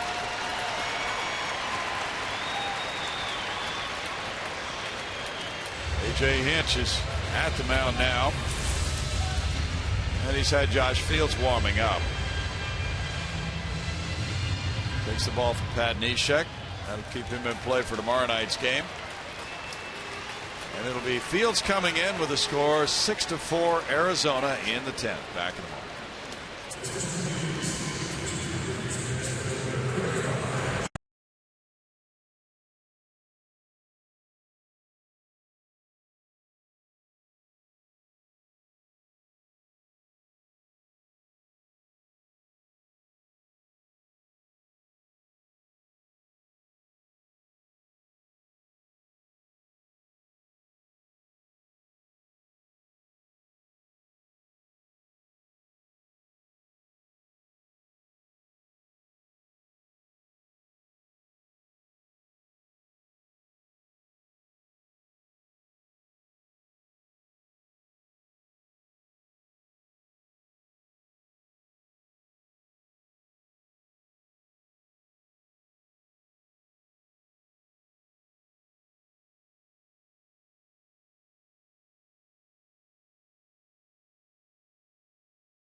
Mr. Lamb, the third baseman. They are up by a couple, 6-4.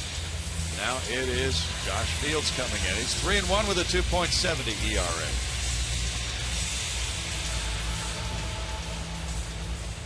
He has had scoreless outings last 4 times out. Right-handers, and it's predictable against Josh Fields, have had a miserable time. Chris Owings steps up. Owings singled in the 8th inning. He's 1 for 4.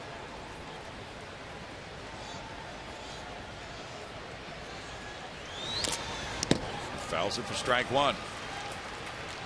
The Astros in the bottom of the 10th have Castro, Altuve, and Gomez due to bat. They're in the 8th in Oakland. Cleveland won. Oakland won. Danny Salazar for Cleveland has given up 1 hit and 1 unearned run in his 7 innings.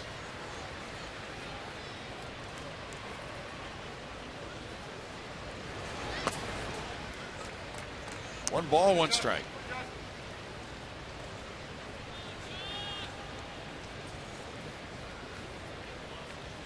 Mike Fiers is due to join the Astros club tomorrow, and he has been a starting pitcher.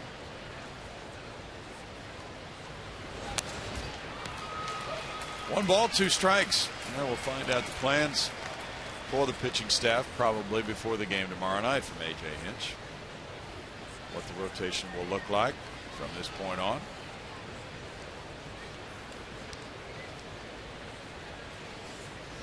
There's an off day coming next week, right? Comes the following week, I believe, in San Francisco. Okay. Following the 4 games against Oakland. Oh, okay. Struck him out. 2 outs.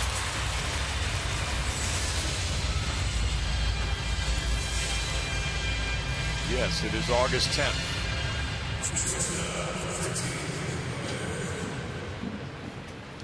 There is much merriment to be had on that day.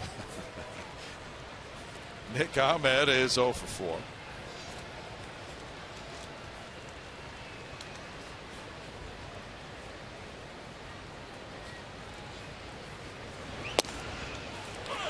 In for strike 1 from Josh Fields. Pat Neshek in 1/3 of an inning allowed 2 hits, 2 runs. Back-to-back homers by Castillo and Lamb. Had no walks, 1 strikeout. Out to center field. Gomez back to catch it, and in the 10th inning. For the Astros trailing 6-4 in the bottom half, it'll be Castro, Altuve, and Gomez coming up.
Castillo and Jake Lamb. Now the Astros come up in the bottom of the 10th inning. Their fans are hoping they can get something big going against the closer, Brad Ziegler. He's 0-1. He's 17 of 19 in saves. And you can see he has that 1.21 ERA, so he's been really good. Converted his last 15 save opportunities. Over the last 22 are the hitters with runners in scoring position against Ziegler. Diamondbacks have 17 blown saves to lead the National League. If he can nail it down, that would be their 6th win in a row, their longest winning streak of the season. He'll be facing Castro. Jason with a 3-run homer in the 5th, 1 for 3. He was at the plate when Marwin Gonzalez was picked off to end the 9th inning.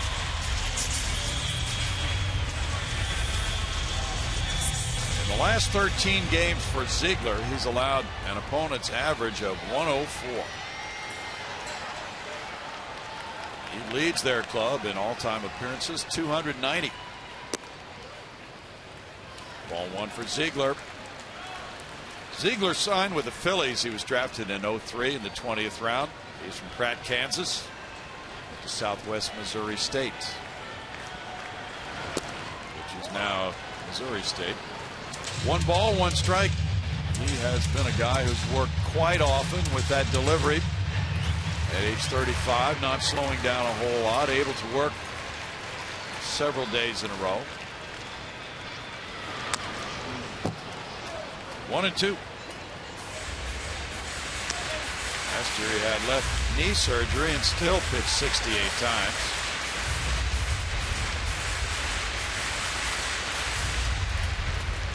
ERA-wise, the best year of his career.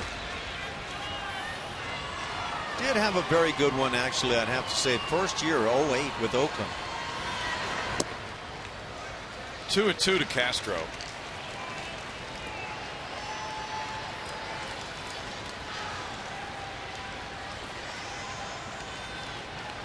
Top of the 6th with the Dodgers leading the Angels 5-2. Ground ball out in right field. It's picked up and Owings gets him. 1 out.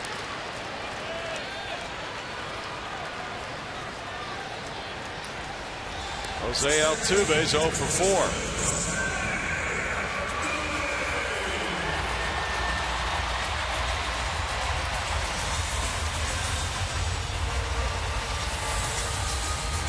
Carlos Gomez is on deck.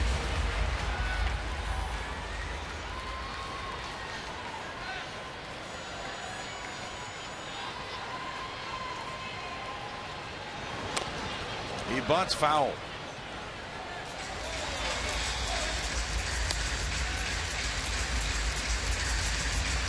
Not a bad strategy against a guy with Ziegler's delivery.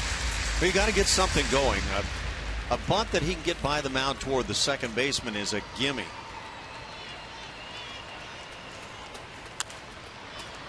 It's hard for guys with Ziegler's delivery to stay on balance, so a push bunt to the right side of the infield can really be something that might work.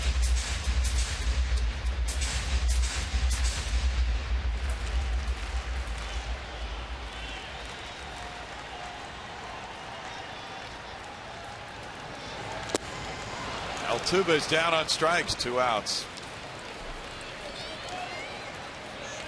Strikeout number 9 for Arizona pitching tonight. Little slider, that frisbee gets him.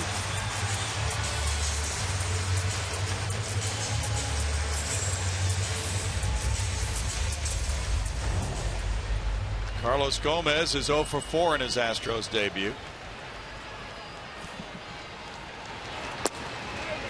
He's trying to bunt his way on, and there's strike 1. He has been a very adept bunter down through the years of his career.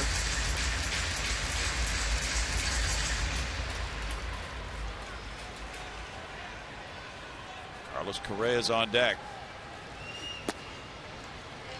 It's 1-1.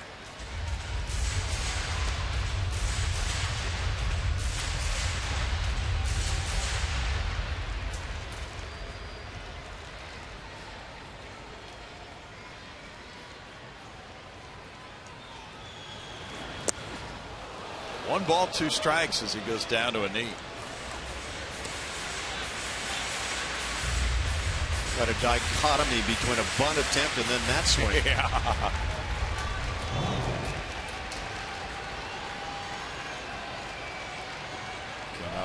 underneath his helmet. He swung so hard. Sliders poke foul.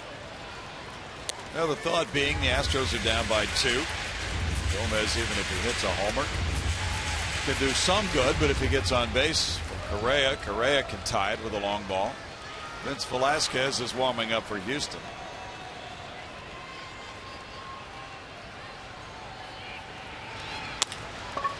Rolled up the middle.